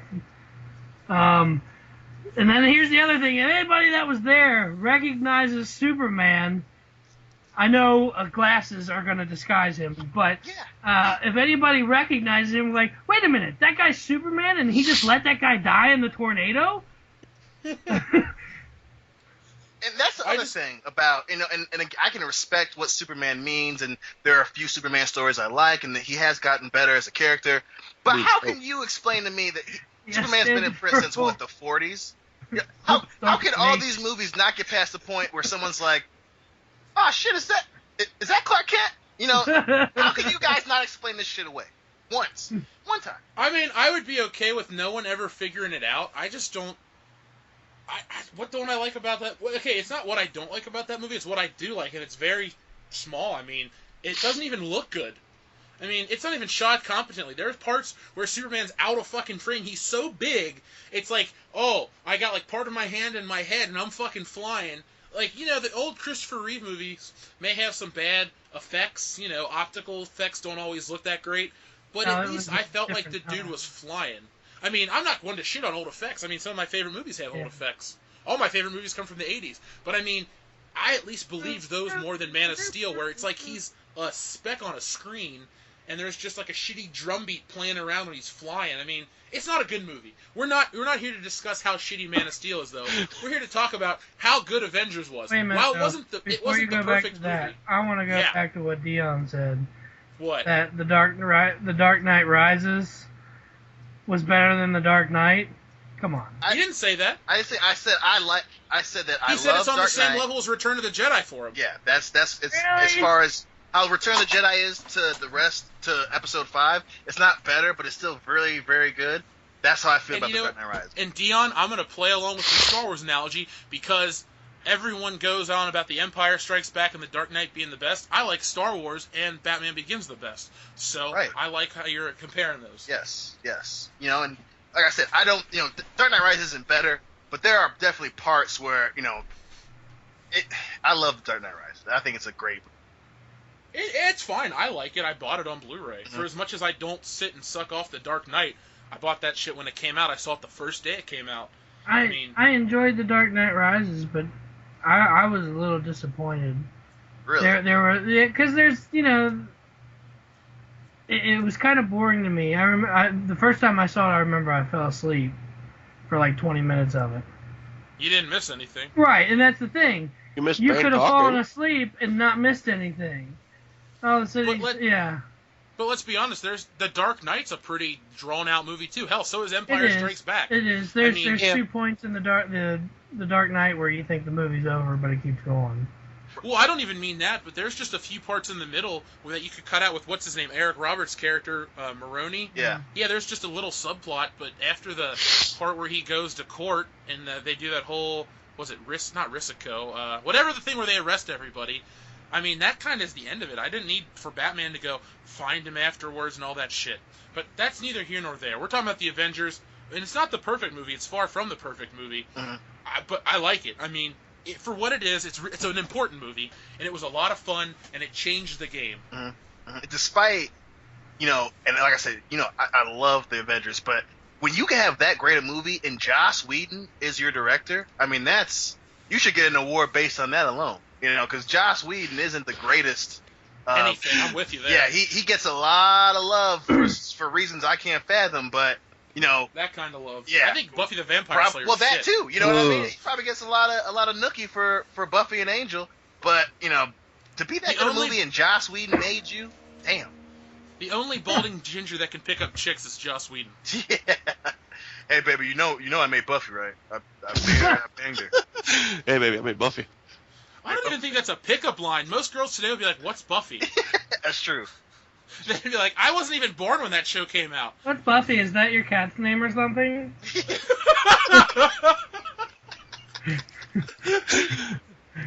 Well, guys, when we the Avengers changed the world, so that was pretty cool. And they saved the it. next year, they saved it too. We'll talk about it real quick. I mean, that end battle was epic. I'll admit the ending was a little stupid. It was just like the end of Star Wars Episode 1. I mean, down to a fucking T. But, and one thing I will say about the Marvel Universe that kind of kills it for me. This is one of the few negatives I have to say. They kill any drama or suspense. Yeah. Because when I first saw the Avengers and Iron Man's taking that rocket up to the fucking wormhole, I'm thinking, oh my god, this is epic. And then Robert Downey Jr. looks all sad. And he's a great actor. And I was really in the moment. And then, literally, when he flew through, I went, Iron Man 3 comes out next summer. He ain't gonna die. And then I fucking stopped caring.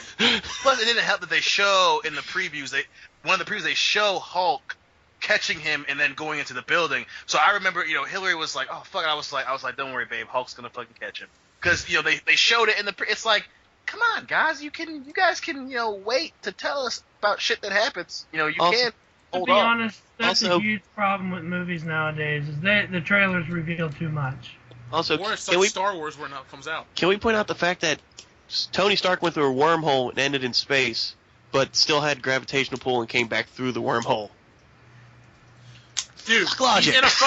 he's in a robotic suit and then there's a guy that flies with a hammer, and there's a green dude, I say, dude, and it's somehow the Scarlett Avengers. Johansson doesn't There's get no killed. fucking logic. Yeah, let's skip the whole gravity through the wormhole thing. Let's also remember about the weird ass confession that he was gonna kill himself. That's one reason why I don't like Joss Whedon. He always has to throw in some shit like that. Where it's like, they're yelling, WMDs and Shield. I tried to kill myself. It's like, whoa, what the fuck, dude?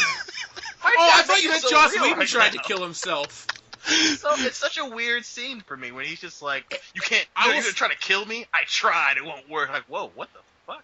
Dan, one thing I can say to you is, like, were they in outer space or another dimension? Because remember, Loki went to that area and was talking to that dude with the extra thumb, and I mean, they weren't floating away into space. They kind of were just chilling there. I like his name, the dude with the extra thumb.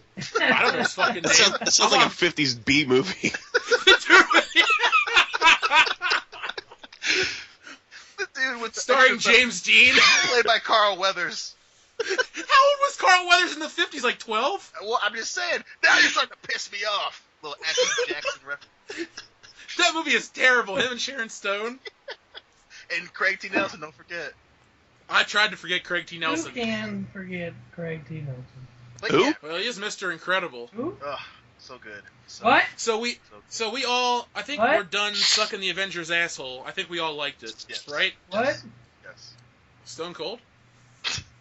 Bah, So bah. the next, exactly a year later, guys, we got Iron Man 3. And that movie was the first singular superhero movie to make no, I take that back. First singular Marvel superhero movie to make $1 billion. Mm-hmm. So that is also in, I think, the top 10 highest grossing films of all time. Well, I do like Iron Man 3. I do like Iron Man 3. I can see why people were kind of upset with it, but the changes that they made, I think, you're not going to have not the Merovingian. I always want to call him the Merovingian. You're not going to have That's Matrix, dude. Wrong. the Mandarin. Mandarin. That he's kind of an outlandish character to put in a movie, so you gotta tweak it a little bit. So I was okay with that. I was okay. I mean, I don't give a shit. Okay, Dan, you go first. I Sorry, liked keep talking. Iron Man 3 the first time I saw it. Anytime afterwards, I liked it a little bit less. See, Same here, and we got fucked into seeing it that second time. Hey, at least we didn't pay. Yeah, I know this sounds really terrible, and I'll admit it. Dan and I will sneak into movies every once in a while. Oh, yeah. After we've already paid for other movies, so whatever. But we went and saw Star Trek Into Darkness, and that was awesome. And then we walk out and go see fucking Iron Man 3 again, and it was shitty the second time. I can see that and understand it, but and I obviously I'm biased. I just got done saying how it's one of my favorite characters, You but still have the boner for him. right now actually. But Proof or it didn't I happen. liked it. I liked that. I will admit, having the Iron Patriot in there, and it's not the actual Iron Patriot, did piss me off. I will say firsthand, I'm like, don't make Rhodes the Iron Patriot. I mean, this goddamn patriotic post 9/11 shit. Stop putting it in the movies that I like. America. Dude, we will have a post 9/11 discussion when we talk about the first Spider-Man movie, because that is the first post 9/11 film. It's interesting. It's an interesting topic, and we'll get there eventually. Mm-hmm. But I don't know if the average listener is going to like it. Oh, we'll put shit in there that they will like. They will. You We'll will. make them like it. We'll play dubstep in Whoa, whoa, Hannah whoa, whoa, whoa, Montana. whoa, whoa. It's 9/11. People need to talk about it. It's 9/28 actually. Anyway. Oh, you're talking about Spider-Man now. I thought you were talking about 9/11. 9/11. So, I'll vote for you. It's not. I It's didn't think- 9/28 actually. I thought Iron Man 3 was cool the first time. I liked most of it.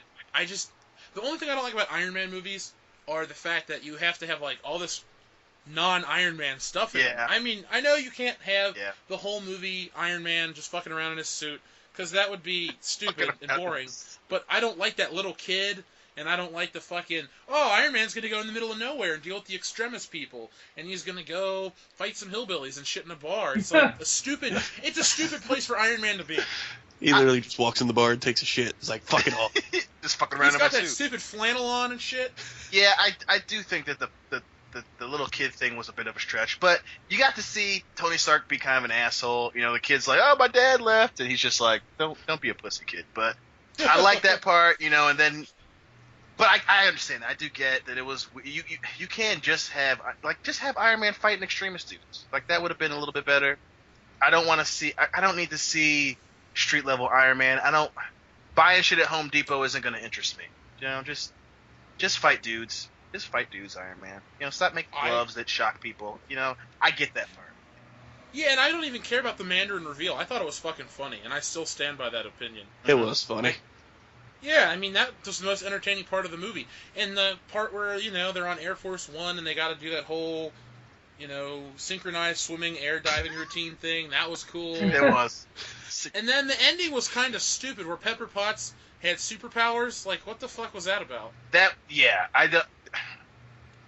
That just felt like a gratuitous scene. Like, hey, Gwyneth Paltrow's a huge star. We got to give her more to do because we're paying her X amount of dollars. Yeah. Well, you know what? She's a fucking secretary. You know, Aunt May's not going out and fighting Doc Ock. So Right. don't have Pepper Potts go out and fight the fucking Come on, that'd be Mandarin. kind of fun. Well, I think they were going in the And right win. direction, but they make you. Yeah, and win. Yeah. Well, you know that one's a double. I like that they made you think she was dead, but again, yeah, she doesn't she doesn't have to have extremists, you know. And if you're gonna make her have extremists, you know, make it either she keeps it or make it like it's gonna, you know, she's gonna have issues after this. But then they just have this easy out that, oh well, I figured it out when I was drunk, I could do it now, and then just not talk about it ever. Yeah, there's a lot of inconsistencies with that movie. I think the Iron Man movies, they just kind of make them, and they're like, well, Robert Downey Jr. is a huge star, he'll fill in all the gaps. And he does for general audiences, and, you know, even me, I'm fine with it. But I can't watch them more than once. I can consume them one time and enjoy it and give my praise. They got my $20, but, you know, I'm not going to sit back and rewatch it like I do with Winter Soldier or Avengers and other movies. See, I didn't see Iron Man. I've only seen Iron Man 3 once. So Well, then never watch it again. yeah, You're good. I really won't. You know, real quick, I'd like to go off on a tangent. Let's talk about the designs of these characters. Do you guys like how they look in the movies? I do. I think look-wise, yeah, I think they're really cool. They've done a very good job of getting rid of the shit that is too comic booky. You know, Thor's helmet and Captain America wearing the helmet all the time. I like how they incorporate them enough that hey, that's in the comic book, but then they make it, you know, realistic. I do like it a lot. I'm with you. I think, the first time I saw the Iron Man image, that one where he's standing with his hand out with the smoke, I was like, holy shit, Yeah. that looks just like a drawing. That Addy Granoff guy, it looked dead on his artwork.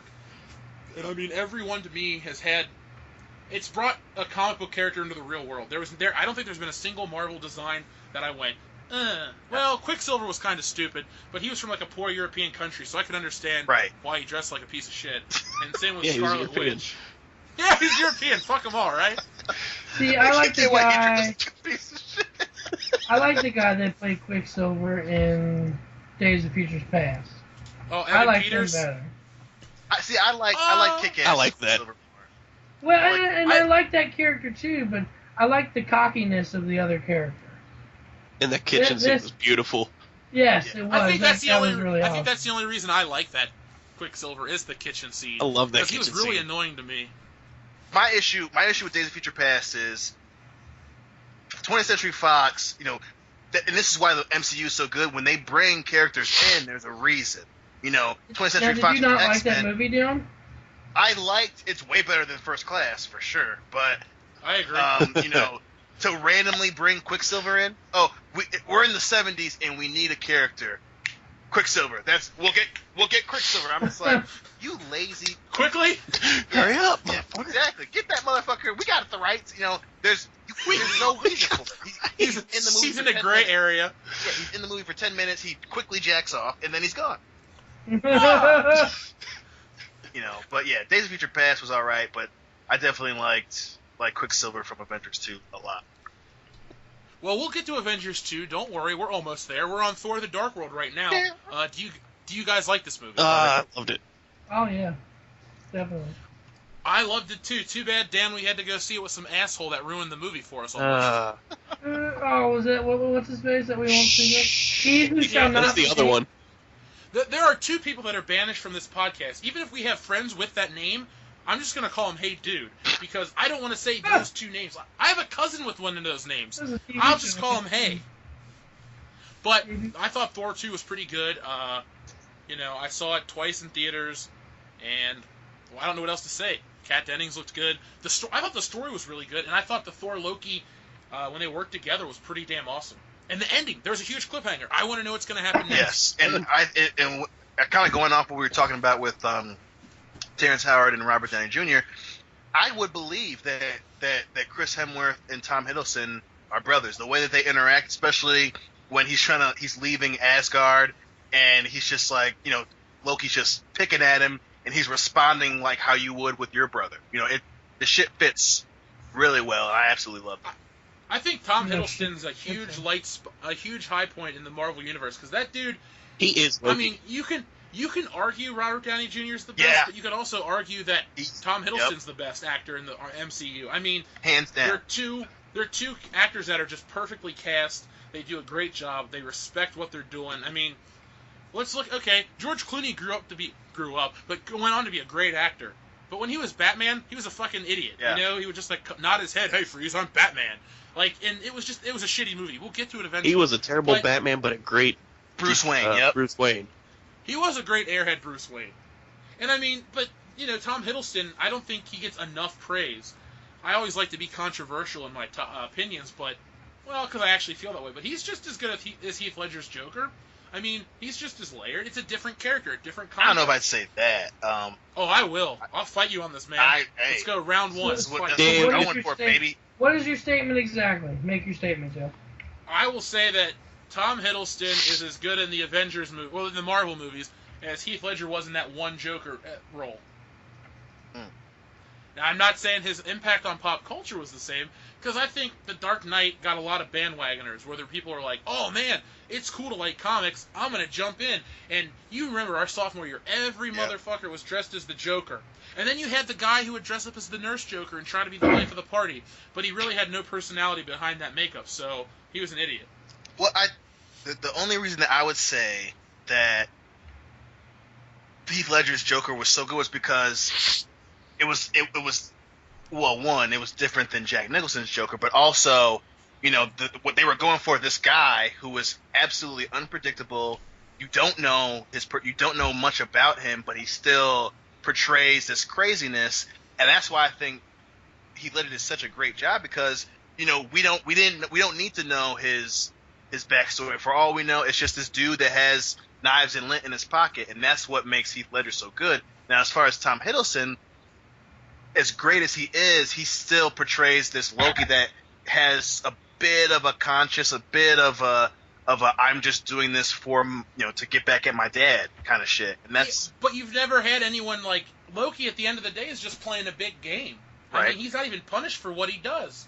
And I don't think you really. I mean, it's just like, I think he's got a similar plan, but just with like a royal flair. I mean, he wants to be worshipped and groveled at, and I don't think we've seen that in any superhero movie or many movies at all. That's not like like a period piece or some kind of shitty, like ancient times epic or something. I mean, Loki was different, and that's why I like him. No, I agree with that, but I just they're hard to get. I think that Loki you can empathize with on a certain level. You know, Heath Ledger's Joker was so great because, you know, not a lot of people can empathize with that. It's just this, everyone can admit, you know, everyone can say that dude played a crazy motherfucker who does not care about jack or shit. You know, but I think he's a little pathetic though. How so? Well, aren't all villains like pathetic?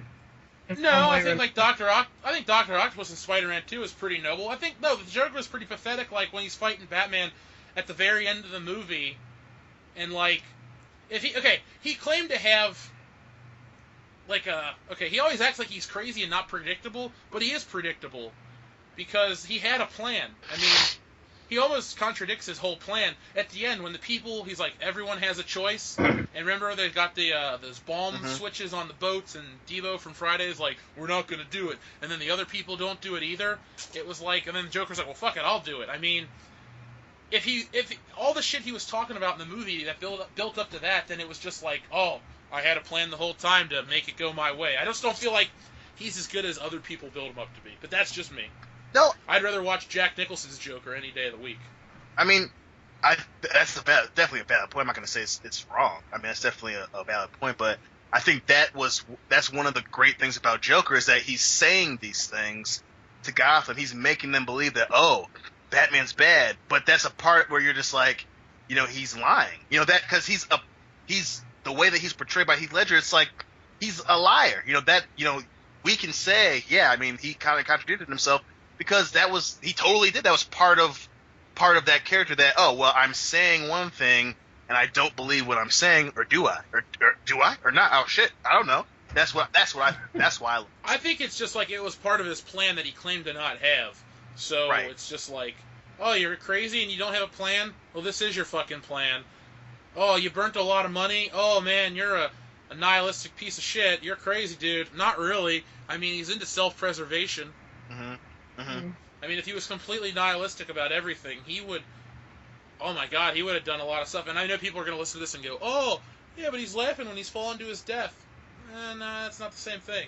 Well, yeah, and that's what's so great because, you know, does he care that he dies, or is he laughing because he knows Batman's going to save him?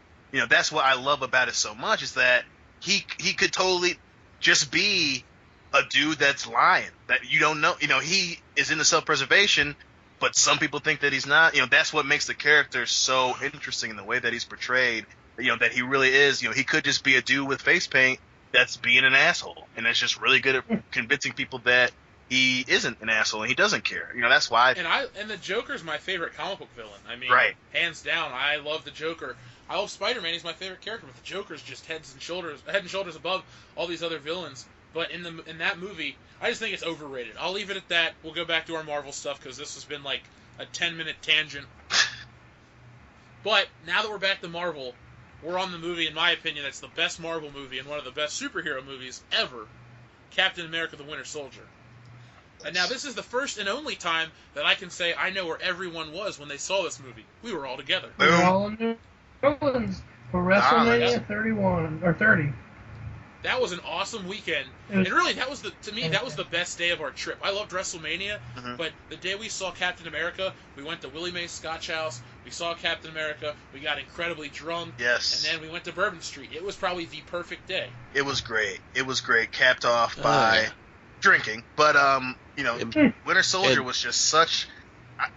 And I'm very glad the Coen brothers Russo brothers are doing. I wish that would be a great fucking Infinity War. But you know, I don't think there is a part of that movie. I think that Winter Soldier is a perfect movie. I would go as far as say it is a perfect top to bottom. I just watched it last night, and there's not a thing I want to change about it. If anything, I wish I could go back and make pre-Winter Soldier Marvel movies more like Winter Soldier. Yep.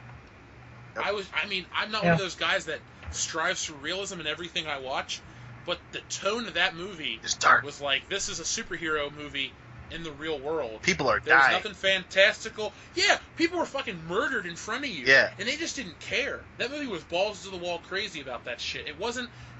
I mean, people like to say that these Marvel movies are for kids, but this Marvel movie wasn't for kids at all. I don't think kids would understand the premises, or the subplots about a lot of stuff, you know? What kid's going to understand about government secrets and the NSA type allusions, you know. They're just there for Captain America and the Falcon, who, by the way, to me was the highlight of that movie. Falcon is awesome. Falcon was badass. Yeah, I loved it. I absolutely loved it, and not only that, but it's just, you know, here we have now. It's just like, here's this awesome character, and you know me, I wasn't a huge Captain America fan, you know, but I did like the Winter Soldier character, and now here we are. We have the Winter Soldier movie, and it's just like, here's Captain America, you know, freedom, but you know, it shouldn't be at the cost of privacy Liberty. and all this other stuff. And then you have Winter Soldier, who is just, I will fucking kill you. You know, that's great. A great part of that movie. I think we're going to get a lot more interesting stuff now that Joss Whedon's out of the Marvel Universe. Yes. And I'm not one to shit on him. I mean, I thought Avengers was great, and Age of Ultron's fine. We'll get to it in a few minutes. But I'm just glad that his quippiness has seen its day. I'm really tired of it. It's like fucking bell-bottom pants and disco. That shit was cool for a time, but now it's done and it's over with, and I want, you know, parachute pants and members-only jackets. Of course you do. Yeah, The 80s were awesome, okay? I was born. I hear you. I hear you, man. But yeah, I'm glad that I'm with you on that 100%. I'm glad that Joss Whedon is kind of fading into the background, you know. And again, I don't really believe the studio got involved a lot. My thing is, Joss Whedon has a history of running out of shit to do in his movies. You know, once he runs out of his initial roster, you know, weird things pop up, and I'm glad that he's not gonna be heading the next Avengers for sure. I think it's a smart move by Disney, but sometimes Disney makes crazy moves, and they made a crazy move by making Guardians of the Galaxy, which is probably the most popular out of nowhere superhero movie of all time. How do you guys feel about it? I love Guardians of the Galaxy. Dion? I thought it was great. Chris Pratt, I was worried about because I'm not a huge fan of Parks and Rec, but he did. I've never seen one episode. I've never either. You're not gonna miss anything with it, but you know. I know. I love that they took, except for Zoe Saldana, they really took a bunch of actors that were out of nowhere that you really didn't know if they were going to do well, or I mean, Dave Bautista from the WWE. You had I can't remember his name, the guy that played the villain. Well, Vin Diesel couldn't fuck up too much. I mean, yeah, all he had was one fucking line. I am Groot. It's Vin Diesel. He could fuck that line up. Yeah, he probably could. He could breakdance all over. He could just it. randomly say "family" in the line. You're still Diesel. asking him to read. That's questionable there. Speaking of Vin Diesel, has anybody seen the new Family Guy? No. Stewie was like, "Oh, I'm the one that gave Vin Diesel his acting lessons." He's like, "You know, that was really great what you did there, Vin, but I think you should try and say the line a little bit more like this." Oh, down, I need to see that one. I just need to see that clip because I don't want to watch Family Guy. Also watch this week's South Park if you haven't. It was pretty funny. The song at the end was instant classic. Just saying. Well, I'm gonna give. If those ever hit like some website where I can watch them without downloading them, I'll definitely do that. Oh, there's an episode where you can watch every episode of South Park ever. In high definition, yeah. So I think I like Guardians of the Galaxy, but I think I'm the guy here that likes it the least. Really? So, yeah, I mean, I wasn't really wowed by the music. I thought the ending was stupid, a dance-off. I mean, I liked it. I thought visually it was really interesting. I mean, I've only seen it once, and I don't think I want to watch it again because I liked it so much the first time, and then everyone just kept going on about it. I know that going into it a second viewing, I'd have Iron Man 3 feelings, and I don't want to hate it because it was fun. I loved Rocket Raccoon and Groot. They were like Han Solo and Chewbacca, and I genuinely cared about all the characters. I don't like that kind of music, first off. I thought each of those songs was pretty weak. And Chris Pratt's funny, but he's like a second-rate Robert Downey Jr., and I'm tired of that quippy funniness. I mean, I don't want everyone to stand around and fucking give deep, dark soliloquies about fucking justice and society and all that shit, but at the same time, I don't need everyone to make a joke every other line. I'd like a nice balance. Well, I didn't read a lot of Guardians of the Galaxy. I knew very little. I still know very little about them, but You know, I was from gonna say, going into that movie, I knew nothing. yeah, from I've never a read a few comic from them crossover either. stories, you know, from what little I knew, you know, it's very true to how they are, and you know, not Star, I keep on calling him Star Killer. Star-Lord is like that. You know, he's that type of person, and I think Chris Pratt was a very good choice. You know, and then you know, I think that, you know, even though, you know, even as a comic book, Guardians of the Galaxy is very Star Wars-esque. So there's not a lot of ingenuity coming with it. So they did their best to make it enjoyable, even though it's basically, you know, it's basically Star Wars, you know. So Yeah, it is a New Hope, almost to a T. Yeah. Let's be honest though, Star-Lord sounds like a gay Sith. A gay what? A gay Sith Lord. Yeah, pretty. He doesn't sound much worse than Kylo Ren. Oh, you Star Killer sounds pretty good though. That was Luke Skywalker's original name. that would be a better use for Star Killer for sure than what we got. Well, apparently in the new Star Wars movie, the Empire, or the First Order's new base is called Star Killer Base. So, I'm still worried about that movie, guys. I am too. I don't want to see Han Solo die. Phil knows. I'm not excited for it at all. Yeah, he expresses his sympathies every time. He's pretending that Han's already dead. He is gonna fucking die. Harrison Ford hates that role so much And they also that his petty ass is gonna They die. talked about in an interview about Disney was worried about killing Chewie too, and I was like, oh great, so we're gonna lose two epic heroes. No, I'll tell you film. one thing. That would be Okay. terrible. I'm not gonna claim like I know everything about everything, but if you pay attention to the merchandise they make for a movie, it pretty much gives you the fucking ending of any movie. Han Solo's gonna die. Chewbacca and the black dude are gonna become buddies, and they're gonna fly the Millennium Falcon. The girl's gonna be like Luke Skywalker, and that douchey Kylo Ren guy is supposed to be like Darth Vader. I mean, that's the fucking movie right there. I haven't even seen the movie. We're recording this in October of 2015, so the movie won't be out for 2 months and 3 days. And that's gonna be the end of the movie. I'm calling it right now. Episode 1, you can stamp it. If you're wrong, 7. are you willing to eat a plate of ghost pepper wings from Fridays? Yes. Oh! Yes, I will do it. Challenge accepted. Oh, there we go. The funny thing is, he's probably not wrong though. That's the thing. So let's get it straight then. So- What exactly are you claiming? I'm claiming that Han Solo will die. Chewbacca and the black dude will team up and fly the Millennium Falcon from then on out for the rest of this trilogy. That girl will become a Jedi, and Kylo Ren is going to be like a third-rate Darth Vader. He'll make it through all the movies and die at the end of the movie, or the end of whatever Episode 9 will be.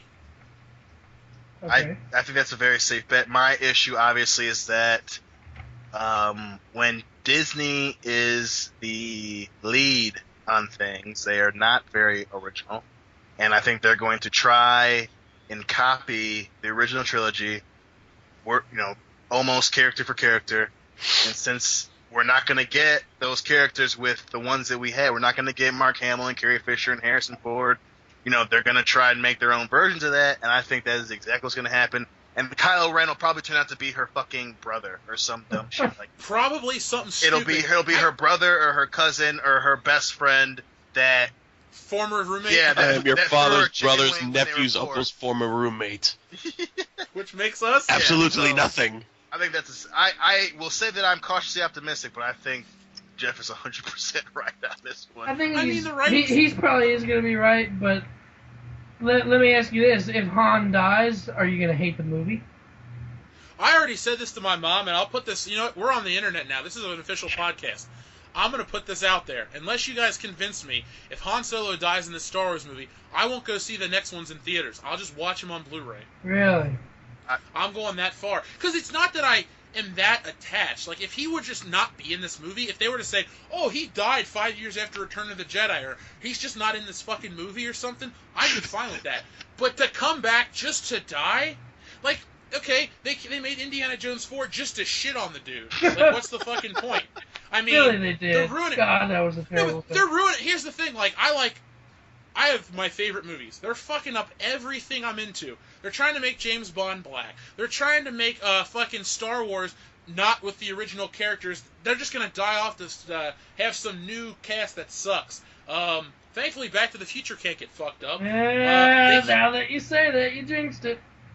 No, I didn't. They've actually... I mean, look it up. I mean, we're like 6 days away from the future, a.k.a. October 21st, 2015, and there's articles all the time why they're never going to make another Back to the Future, because the guy that made it owns the rights. And he And refuses said to he'll never sell make it, another one. Yeah, so he said even when he dies, he's going to look into making sure they don't remake Back to the Future. But they fucked up Die Hard.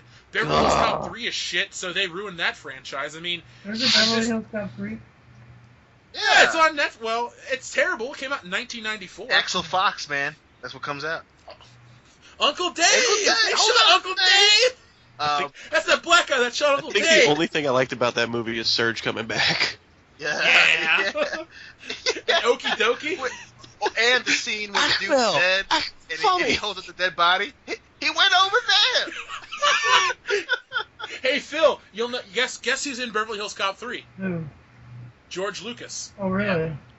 Yep, he's in one scene. It's not a good scene, but whatever. He's in That's that right. movie. That's right. It's Which not a is good very movie. fitting when you have Do George you have any Lucas. lines? Yeah, he goes, "Hey!" He has line. It's great. He I has love, lines. I love how horrible Beverly Hills Cop is. The only part of that movie I think is decent is the beginning when Inspector Todd dies. Yeah, that's that. I wish they... Spoilers, man. Spoilers. You know what I'm going to do, honestly? At the beginning of this podcast, I'm going to just put spoilers for everything. Like, I'm spoiling a movie that's not even out yet. For some reason, I have the fucking force, and I've been to the future in my DeLorean, and I'm telling you how shitty these movies are going to His be. backpack So, also has jets. Yeah. They want to cast that Michael B. Jordan dude as fucking Boba Fett. Boba Fett's not black. Boba Fett's whatever the fuck he is. He's the guy's from New Zealand. Well, you could clone a black guy. That's not a problem. The point is, though, he's a clone, right? but unless the DNA is so unstable, he's not going to just become a black guy. That'd be like if all the clones on the battlefield turned into, like, Mexican dudes or something. That just doesn't happen. I love the pause. You're just like, well, you can't clone a black guy.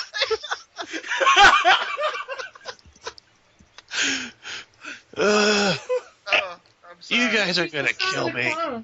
You kind of have to go back and get that guy to come back. What do you mean, what guy? Tamara Morrison? The guy that played the original clone. No, who gives it? That guy's doing nothing, though. He's fucking a nobody. I mean, he was in 6 Days and 7 Nights with Harrison Ford in Star Wars Episode 2. That's his career. I mean, we could have more film credits in the next 5 years than Tamara Morrison's 20-year career. Yeah! With no shirt on, he's just like, go to the fucking island. Like, that's Tamara Morrison's career. 3 movies. I stand corrected, sir. Yes. Yeah. But I mean, why Michael B. Jordan? He fucked up the Human Torch. Well, he's not the only problem. I didn't even see that movie, but I know it's shit. I will say that. Mm-hmm. I'll admit that I didn't see it. But, like, don't try to fucking put a round peg in a square hole. It just doesn't fucking work. Hopefully that rumor stays a rumor. I don't want to see him anywhere near and that's my problem. It's like they want to ruin Boba Fett, so don't put that motherfucker. And I didn't even mind him as Human Torch. My issue was, the movie's shit, and he doesn't have to get second chances. So let that motherfucker find his own way in his own other franchise. And why not make Sue Storm black too? Because they're brother and sister. Either make them both black or both white. Well, she's adopted or whatever, so that I don't have a problem. That's some bullshit. All right. That shit happens all the time. People get it. You can adopt a white girl. What? And you can clone a black dude. I mean, so we both learned something today. America, get with it. No, but the thing is, they were always brother. Like, they were supposed to be twins. Right. Okay? Right. And now, we're talking about cloning and adoption, but you can't have black and white twins. I thought you were going to say you can't have black and white clones. Do do do do do do do do. Shh, it's copyrighted.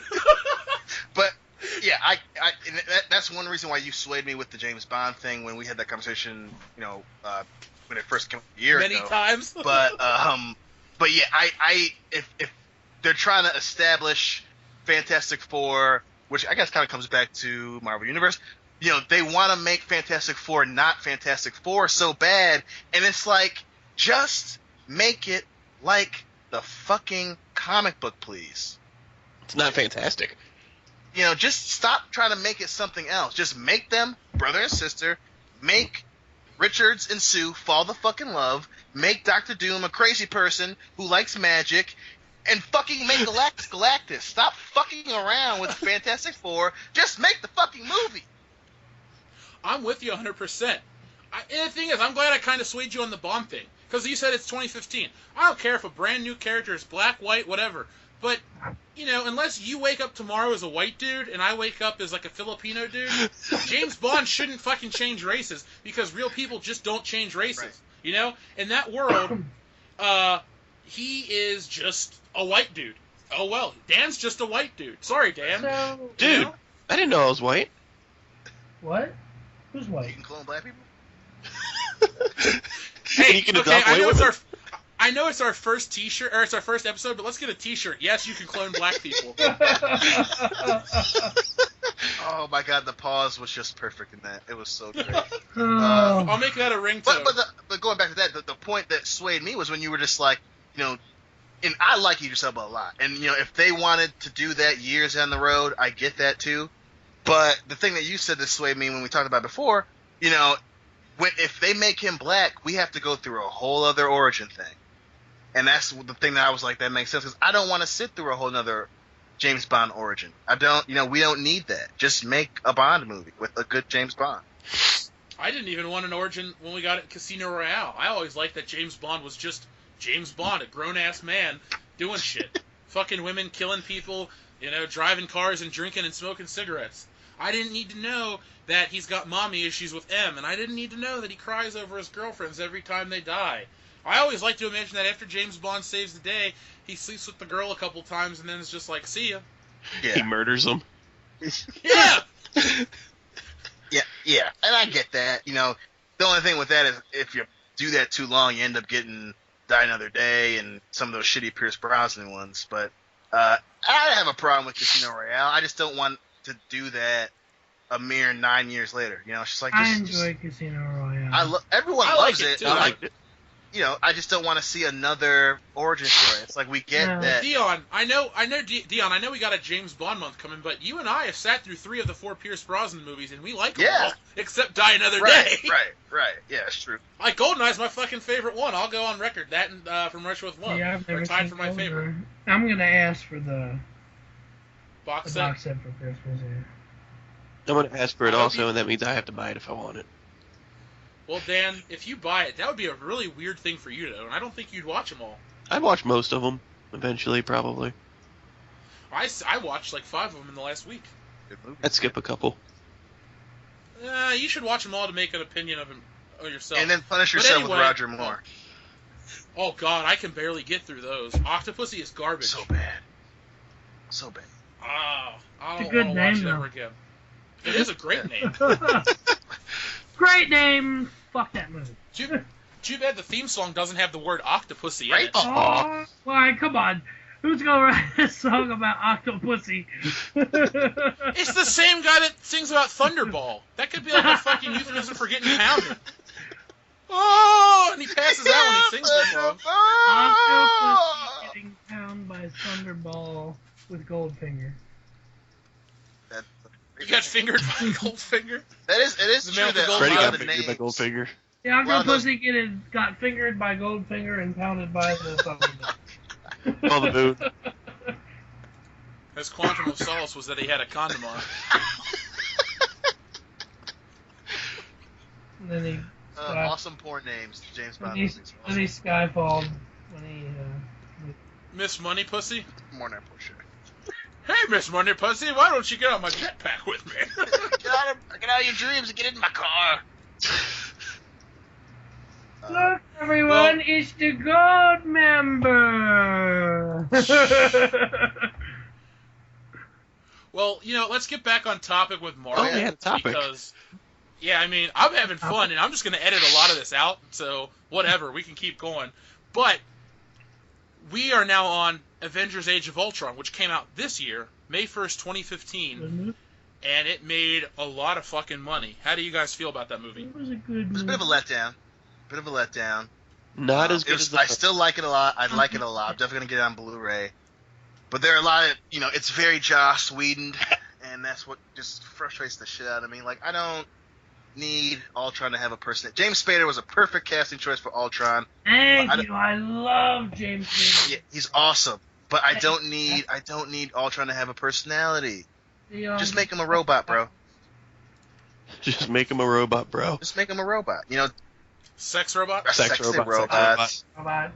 But him spoiler alert, fuck you. Him capturing Black Widow, and then he keeps her alive. Like, why? You don't need a hostage. You're Ultron. You're a fucking robot. You're a robot. I'm lonely. You're Ultron. You don't get lonely because you're a Go on the internet. robot. You are the internet. Yeah, Exactly. Go on Pornhub, Ultron. Why is fucking Black Widow here?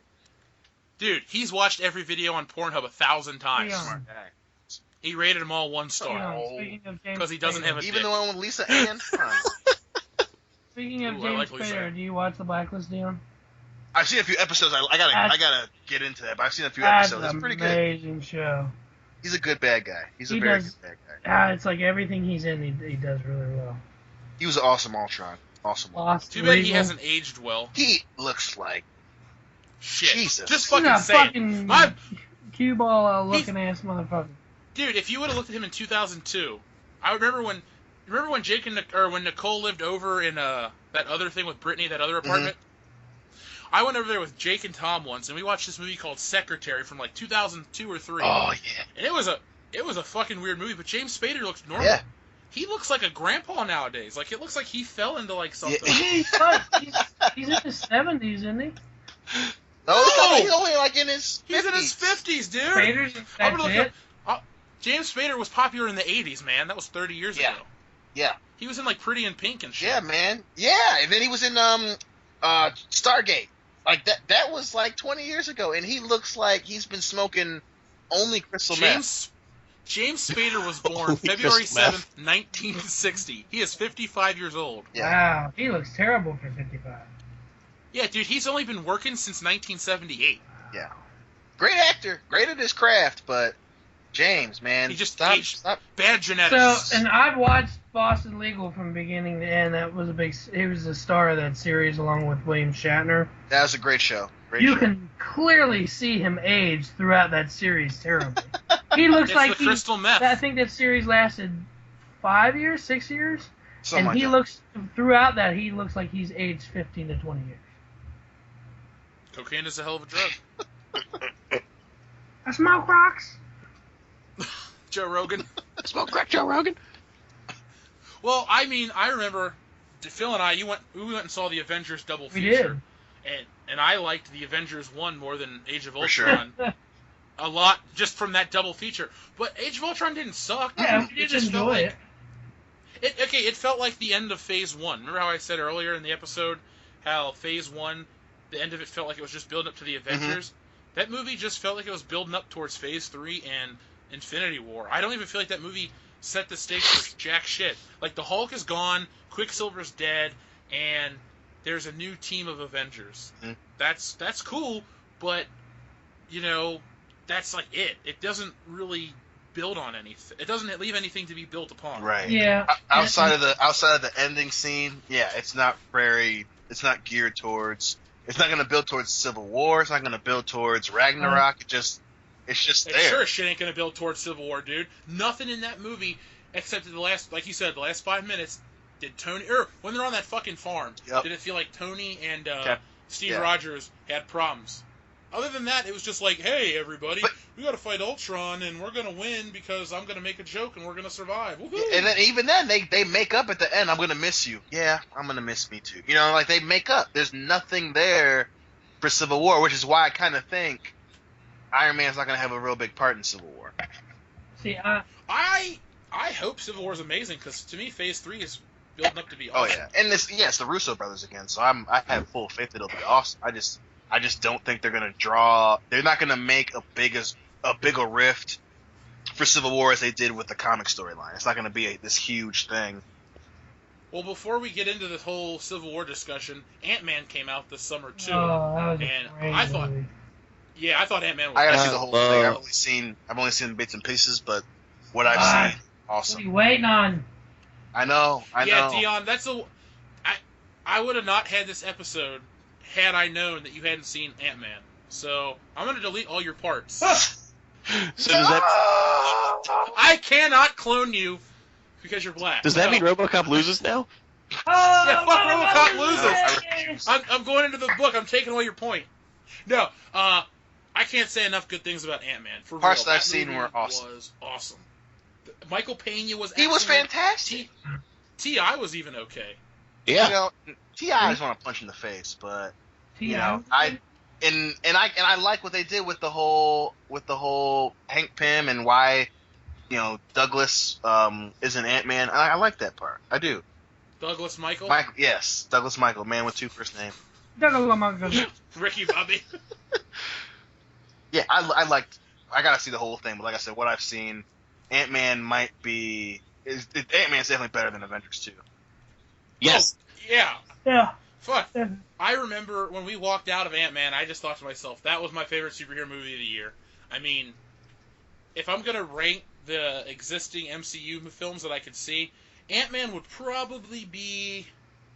It'll definitely be under Iron Man, under Avengers, and under Winter Soldier. So it may be my fourth favorite out of the, 10 that exist? Yeah, I think that's it's definitely made its mark, man. It's a great way to end Phase 2, for sure. It's my number. Now, Phase 2, okay, so since since both phases are over, and we've seen almost all these movies, let's say we've seen them all, which phase was better, Phase 1 or Phase 2? Phase 1 by far. You say by far? By far. I think Phase John? 2 slightly edges Phase 1. Dan? I think I'm going to go with Phase 2. I'm going to go with you on Phase 2 because I thought you had hit after hit with Dark World, Winter Soldier's the best one of everyone, Guardians was a good movie, and Age of Ultron, while not the best, was still good, and then Ant-Man was a great way to finish it off. When I look at Phase 1, I go, I love Iron Man, and I love Hulk. I don't like Iron Man 2, and I don't like Captain America. See, I like Phase 2 or Phase 1 because you had that anticipation factor. You weren't, you had no idea what you were going to see in those movies. You didn't know what was coming. You could only see what was in the trailers. Now we kind of, when we go into, another Iron Man movie, we kind of have an expectation. Okay, Tony Stark's going to be the new villain. Some people are going to come in from the Avengers. He's going to beat the villain. End of the movie. That's a fair point. I think that is a very fair point. Very valid, too. But, and that was one of the reasons why I say Phase 1. Now, did Phase 2 have the better movies? Of course. Winter Soldier was fantastic. Ant-Man was amazing. And Avengers 2 I loved Avengers 2 just because it was like Iron Man 3 to me. I loved it the first time around. I probably won't watch it again for a long time. Because when we saw it the second time, we were falling asleep. We had just come out of Mad Max. We were falling asleep. Mad Max was fucking amazing. Max was awesome. We're going to do a year-end review. I'm going to get a list of every movie I've seen in 2015. You guys should do the same. Oh, shit. And we'll discuss all. Dan, I got my Stubbs card. I can look at what you went. I have to remember things. We saw most of the same movies except you saw Jurassic Park. I did not. I love Jurassic World. I thought it was World. I gotta still see that. I was not. Don't do it, Dion. Do it.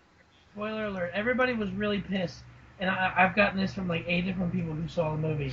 They hated the movie just because at the end, when the woman I can't remember her name, the woman lets the T-Rex out of the pen. Bryce Dallas And Howard. she's running down. Gwen Stacy. Yeah, she's running down the road with the road flare, attracting the T-Rex to the hybrid. And they're like, oh, she's in high heels. That's unrealistic. Have you ever seen a woman who wears high heels every day? Have you ever seen a fucking dinosaur? Exactly. That's a bigger question. It doesn't matter. Oh, she's in high heels. She couldn't have run for The that. crazy son of a bitch did it. I don't care who you are. You could be fucking a Zimbabwe Olympic runner. You're still not going to run away from a T-Rex. That fucker's going to eat you. You're not even going to see a T-Rex because, they're dead. Just the same way that Christopher Reeve isn't standing for anything. Oh, damn it! I can't stand for the T-Rex.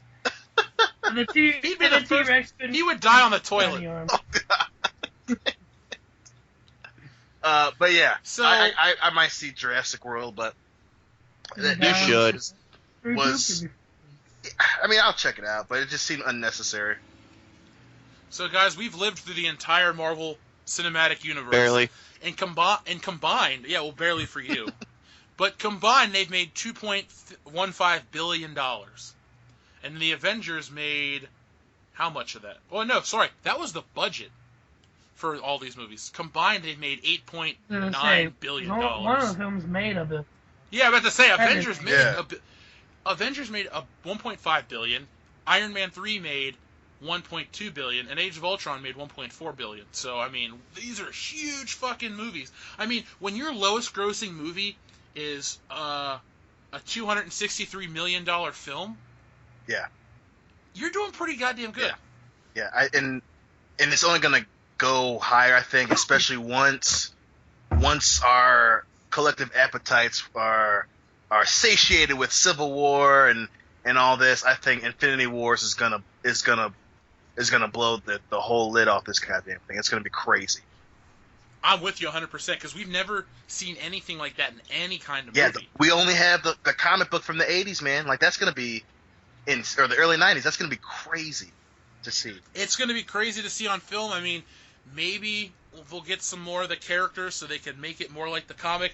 But that's going to be a story that starts on Earth, goes through time and space. They fight in Yeah. space. I mean, we just haven't seen... Like, Guardians of the Galaxy was different. And maybe Avengers 3 would have made more money had Guardians not existed because we've never been to space. But we've never been to space with the characters that we Right. know. I mean, the Guardians were just out there already. And not only that, but So you I gotta think it's gonna be have, amazing. you know, how's Thanos gonna get the Tesseract? How is he gonna go and get the Purple Stone? How is he gonna get the Ether? It's gonna be, well, he has the Ether, but He's gonna kill the Vision. I know that's gotta happen. And that's what my sister was asking me. I was like, he's gonna have to rip that off of his head. I think that's gonna be the ending for Infinity Wars 1. Is him killing Vision and then everyone being like, oh my god, where the Avengers are beaten. How are they gonna stop this guy? Oh my god, they killed my favorite character that was in one movie and I'd never heard of him before that Right. movie. Right. No. I never watched the cartoon with the Vision. So it's gonna be crazy to see. I think those movies are gonna fucking just visually assault everyone. We got 11 more movies coming up in the future. So next we got Captain America Civil War. That'll be out in May of this coming year. That's going to be amazing, I think, because Civil War to me was one of the best storylines. For sure. I loved it. I know a lot of people like to shit on it. I But never got that. I love it. I never got why people don't like Civil. I thought it was great. It's what got me back into comics. Mm-hmm. How many arguments have you, Dustin, and I had about just the prospect of the registration part? I mean, that's great. It's great. It's going to be interesting to see how it plays out because Tony Stark in the movies is not the Tony Stark in the Right. comics. The Tony Stark in the comics was in there with the government, Mhm. This Tony Stark opposes Yeah. that shit. So I think it's going to be, I don't know. That movie okay, you were talking about excitement earlier, Phil. That has me excited because we don't know where it's going to go. It could be anything. Mhm. But all we know is it's going to be something we've never seen. And speaking of something we've never seen, Doctor Strange comes out next November. Yes. I just read a Doctor Strange comic the other day, and it was really good. So He's an underrated character. I haven't read a lot of Doctor Strange. I don't know a lot. I've just read obviously a lot of the crossover stories. Obviously, the prelude to World War Hulk and all that stuff. the The Illuminati. Illuminati. I love the Illuminati in Marvel's universe, the comic universe. But I'm actually Benedict Cumberbatch is gonna be Doctor Strange. I'm excited for that one. He's a very good He's actor. Yes, he is. So, I don't know, Dan. What do you think about Doctor Strange? What do you think it's gonna be doing? Yeah, I don't know. I gotta. All I know, Dan, all you know is that you'll go see that Yeah. movie with me. And I'll see it. And after that, we got Guardians of the Galaxy Volume 2. I'm less excited than everyone else, but we'll all go see it, I'm sure. Yeah, I'm not that excited about that one. It's because they'll probably be, in Infinity Wars and all that. But yeah, I don't know where they're gonna go with it. Who's gonna? And here's Here's one that's gonna suck. The untitled Spider-Man reboot. Probably. I don't know what they're gonna do with that shit. You know Spider-Man's my favorite character. I've given up on Spider-Man. I don't read the comics anymore. I don't watch the movies anymore. Well, the new ones at least. I still watch Spider-Man 2. I've just given up because I think what Spider-Man should be to more people isn't what a studio wants it to be. They want it to be the next fucking Hunger Games or Twilight franchise inside of the Marvel under a Marvel banner. I mean, we tried that with Amazing Spider-Man 1 and 2, and those movies were fucking terrible. Anyone that tells you they were good is a fucking asshole because Amazing Spider-Man 2 killed a franchise. You can shit on Spider-Man 3, but they were making Spider-Man 4 before it got canceled for stupid reasons. Amazing Spider-Man 2 killed a franchise. They fired the fucking guy because he was terrible. They fired the director. They fired everybody. Those movies are shit, and they... Well, not only that, but the fact... What Jeff thought of the Amazing Spider-Man trilogy, the new ones? Epic fail. Yeah, it was... Yeah, they were a fucking It was bad. You know, and not only that, but the fact that I think that, you know, people, oh, well, wasn't that bad? It's like, then why are they rebooting the franchise?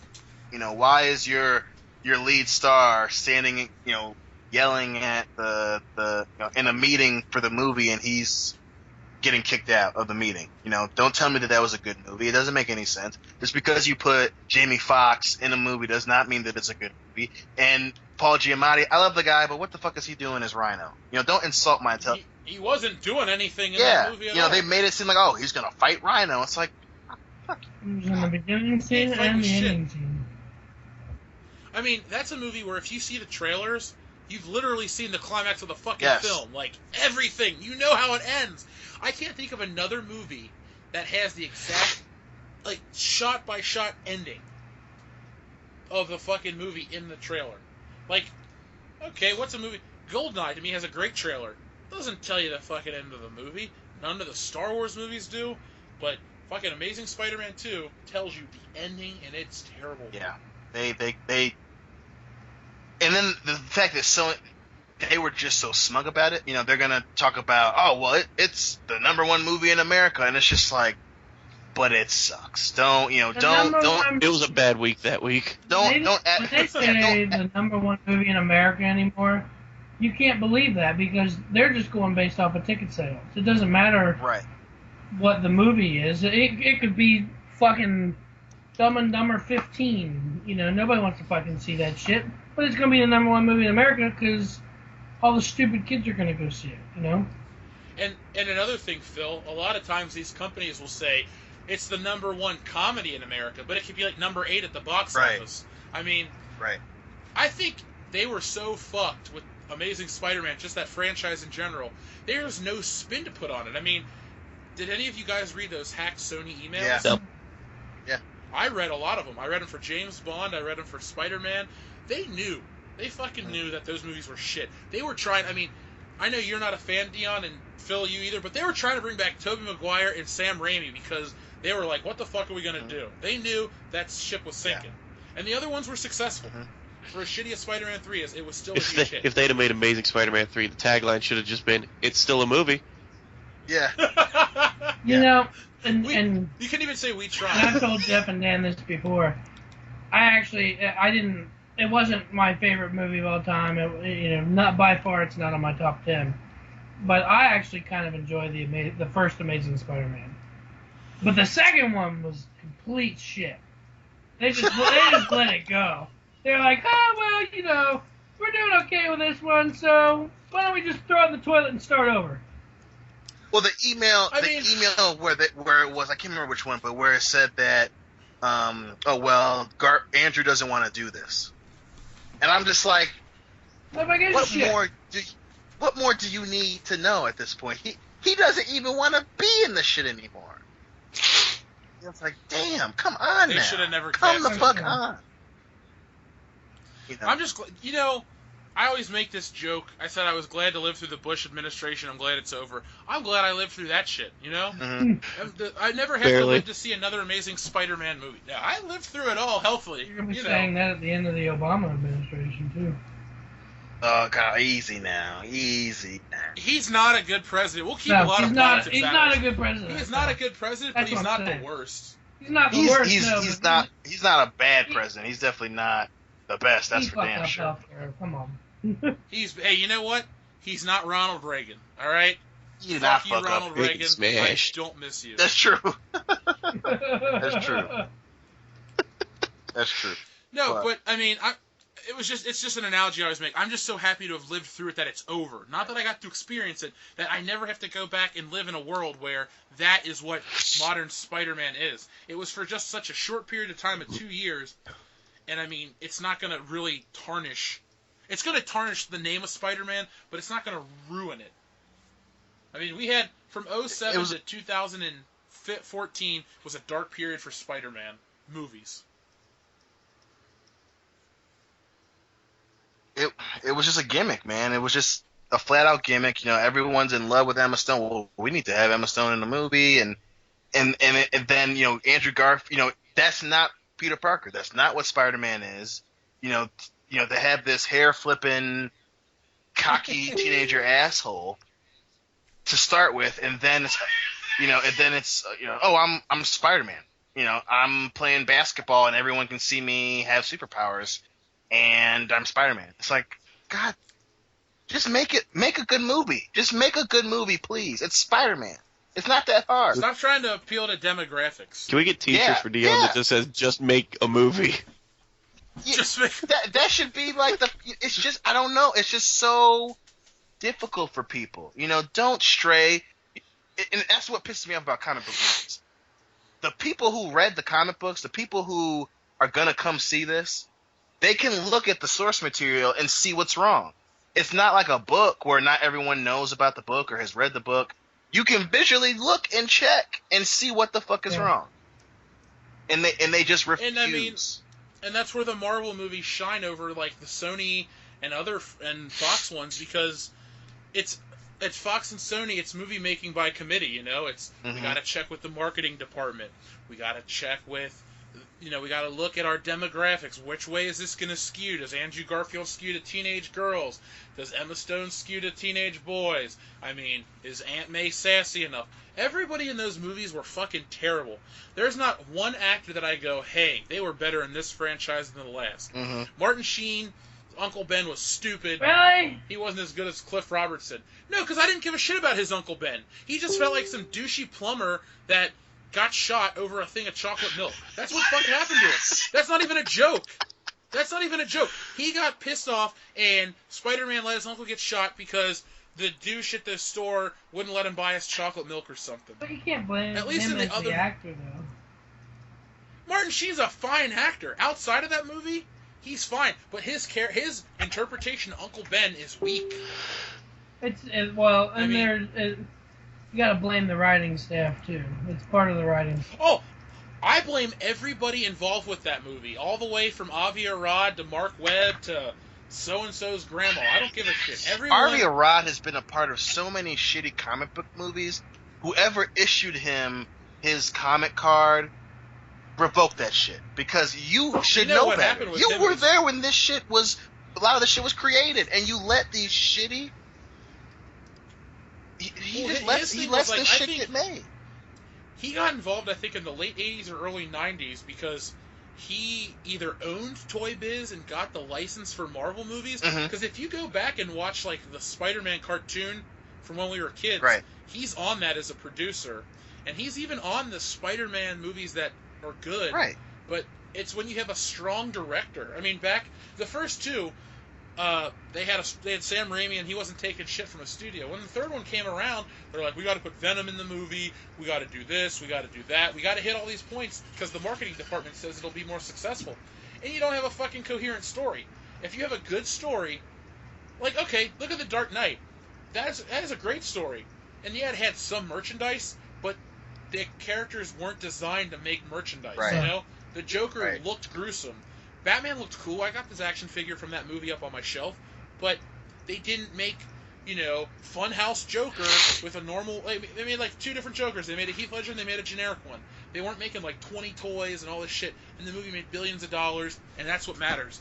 I mean, Spider-Man, The Amazing, and number 2 were just stupid. The Joker and the Bat Bike were the two most two most marketable things in that movie. Yeah, and I mean, those toys for The Dark Knight were really aimed at adults. Right. Mm-hmm. They just didn't. I don't know. I don't even want to talk about the Spider-Man movies because that's pissing me off. Anyway, after that shitty Spider-Man movie that's coming out, we got Thor Ragnarok, we got Black Panther, we got Infinity War Part 1, Ant-Man and the Wasp, Captain Marvel, Infinity War Part 2, and The Inhumans, which is possibly canceled. And that is all the Marvel movies that exist, or will exist. I am very excited for Black Panther, not just because I'm a brother from another mother, but because, that was one reason I was disappointed with Avengers 2 was because they mentioned Wakanda, and then I was like, and I thought in the preview, I was like, oh shit, is that Black Panther? Is that my boy? Is that the Prince of Wakanda? And it wasn't, and originally it was going to come out a week after my birthday, but obviously they pushed it back when they got Spider-Man back. But I'm very excited. That's probably outside of Infinity Wars and Civil War. That's the other one I'm really excited about is Black Panther. Dan, what are you looking forward to the most? I'm looking forward to Thor Ragnarok. Yeah. I am Alright. ready for that. I want some Thor and Hulk action. It's gonna be crazy. Phil, That what one's gonna about be you? Crazy. Infinity Wars. That's what I'm. Parts 1 and 2 combined. Yeah. I guess you all picked so many good choices. I want to see all those movies. I'm going to go with Civil War just to be different in reality. If somebody said... But honestly, if somebody said, Jeff, I'll take you in the future, you can see any of these movies right now, I'd probably pick Infinity War. Mm-hmm. Mm-hmm. Yeah. Because that's the one... That's going to be so It's crazy. gonna be nuts. I think the budget for those two movies combined is like $1 billion. Good. You know what? I was gonna bring that up because I can't remember. It wasn't IGN. I can't remember who article, but they were saying that the budget for Infinity Wars might end up being $1 billion, and I'm just like, it's gonna easily make 6, 7, 8 times that in the box office. I think it's gonna be insane. That scene Insane. in the credits of Avengers 2 where Thanos puts on the glove, that just got me super pumped. I was like, okay, this movie's gonna be awesome. I can't wait. It's a gauntlet. I'll do it myself. Boom. It's great. That was cool. And Josh That Brolin was is a fucking great cool. choice for Thanos. Great choice. I like him. I mean, I liked him in The Goonies. I liked him in... Well, that's the only movie I've ever seen. My point is, So you like I liked him. No, wait. Men in Black 3 What was that? good. Oh, yeah, and Gangster Squad. Yes. I like both Gangster of Squad those. was great. Gangster Squad was awesome. That's an underrated movie. I know a lot of people are going to listen to this show and go, these guys are assholes. They like the worst fucking movies in the world. You know what? Fuck you guys. Gangster Squad wasn't shitty. The Room Best movie I've the ever Room is seen. the best movie ever made. Get the fuck off my podcast. Spoons. But yeah, man, I I love thought Gangster Samurai Squad. Cop. And Ryan Gosling, that motherfucker, he's won me over. And that movie, I think, was what won me over with him was Gangster Squad. Yeah, because I took him seriously. Yeah. What do you I usually want? would look at him and think, What do you want? you gonna put the What do food you into his want? mouth? His dog, not his girlfriend, ladies and gentlemen, his dog. Girlfriend. I have only seen maybe 2 Ryan Gosling movies. Oh, Dion, did you see Nightcrawler? I haven't yet. I heard it's awesome. It's in my queue on Netflix. Watch that shit before it goes away. I love that movie. I wanted to see it. I wanted to see it in theaters, but I fucking forgot about it and didn't go see it. But I like Jake Gyllenhaal. I hate his fucking sister, but I like Jake Gyllenhaal a lot. Droopy? I hate your sister, but I like you. She's got droopy eyes, droopy tits. She's just not a Droopy great actress, and fucking. Hey, she's in The Dark I was Knight. about to say she's the worst part of that movie. Worst part of that movie. Nice face, Phil. That's her face. Perfect. Perfect. Rachel, you sure look different in this movie. I love Batman. Rachel! You got a beard, Rachel? You got a beard, Rachel? What the fuck happened to you, girl? Hormones. She didn't really blow up in that explosion in The Dark Knight. She made it out the back door and then became a man. Yeah. She went back in time. What? She went back in time. To when she looked like Katie Holmes? The Joker. Katie showed her Holmes, back in- Rachel, yes. That's what's so messed up is Katie Holmes did not do The Dark Knight because she chose to do that shitty movie with Queen Latifah. You look at as an actor, you never pick the Queen Latifah role. You pick anything else. Like I'm sure. Look at Jimmy Fallon could have been in another movie, but he picked Taxi with Queen Latifah. He chose. I mean, yeah, he's on the. I know he's on the Tonight Show, but that's like 12 years later. Had he not picked Taxi, he could have been where Conan O'Brien was in 2009. We wouldn't have had that problem. That's probably the truth. And I hate Jimmy Fallon, and it goes back to Taxi. I blame Queen, and I love Queen Latifah, but woman, you need to stop. You just need to stop. Make a movie every 1.5 years. Stop. Just stop. When was the last time she made a movie? Taxi. She's been in a lot, man. She made a movie with Common. It was like a rom-com that wasn't even... Who was Common? A rom-com?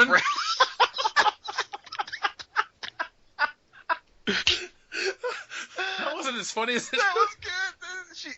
Whenever he's in a movie, he's rom-common. Top ramen common. You just put them together. Ramen noodle. Ramen common. No, Common is this rapper turned actor who's all right. He's a good actor. That's Jeff's description. Who's all right? Who's all right? He's not as good as Mos Def, but hey, That is true. That is true. I don't even like those guys that much, but Mos Def was good in like Chappelle's Show and Be Kind, Rewind, and something else. What was that? 16 Blocks.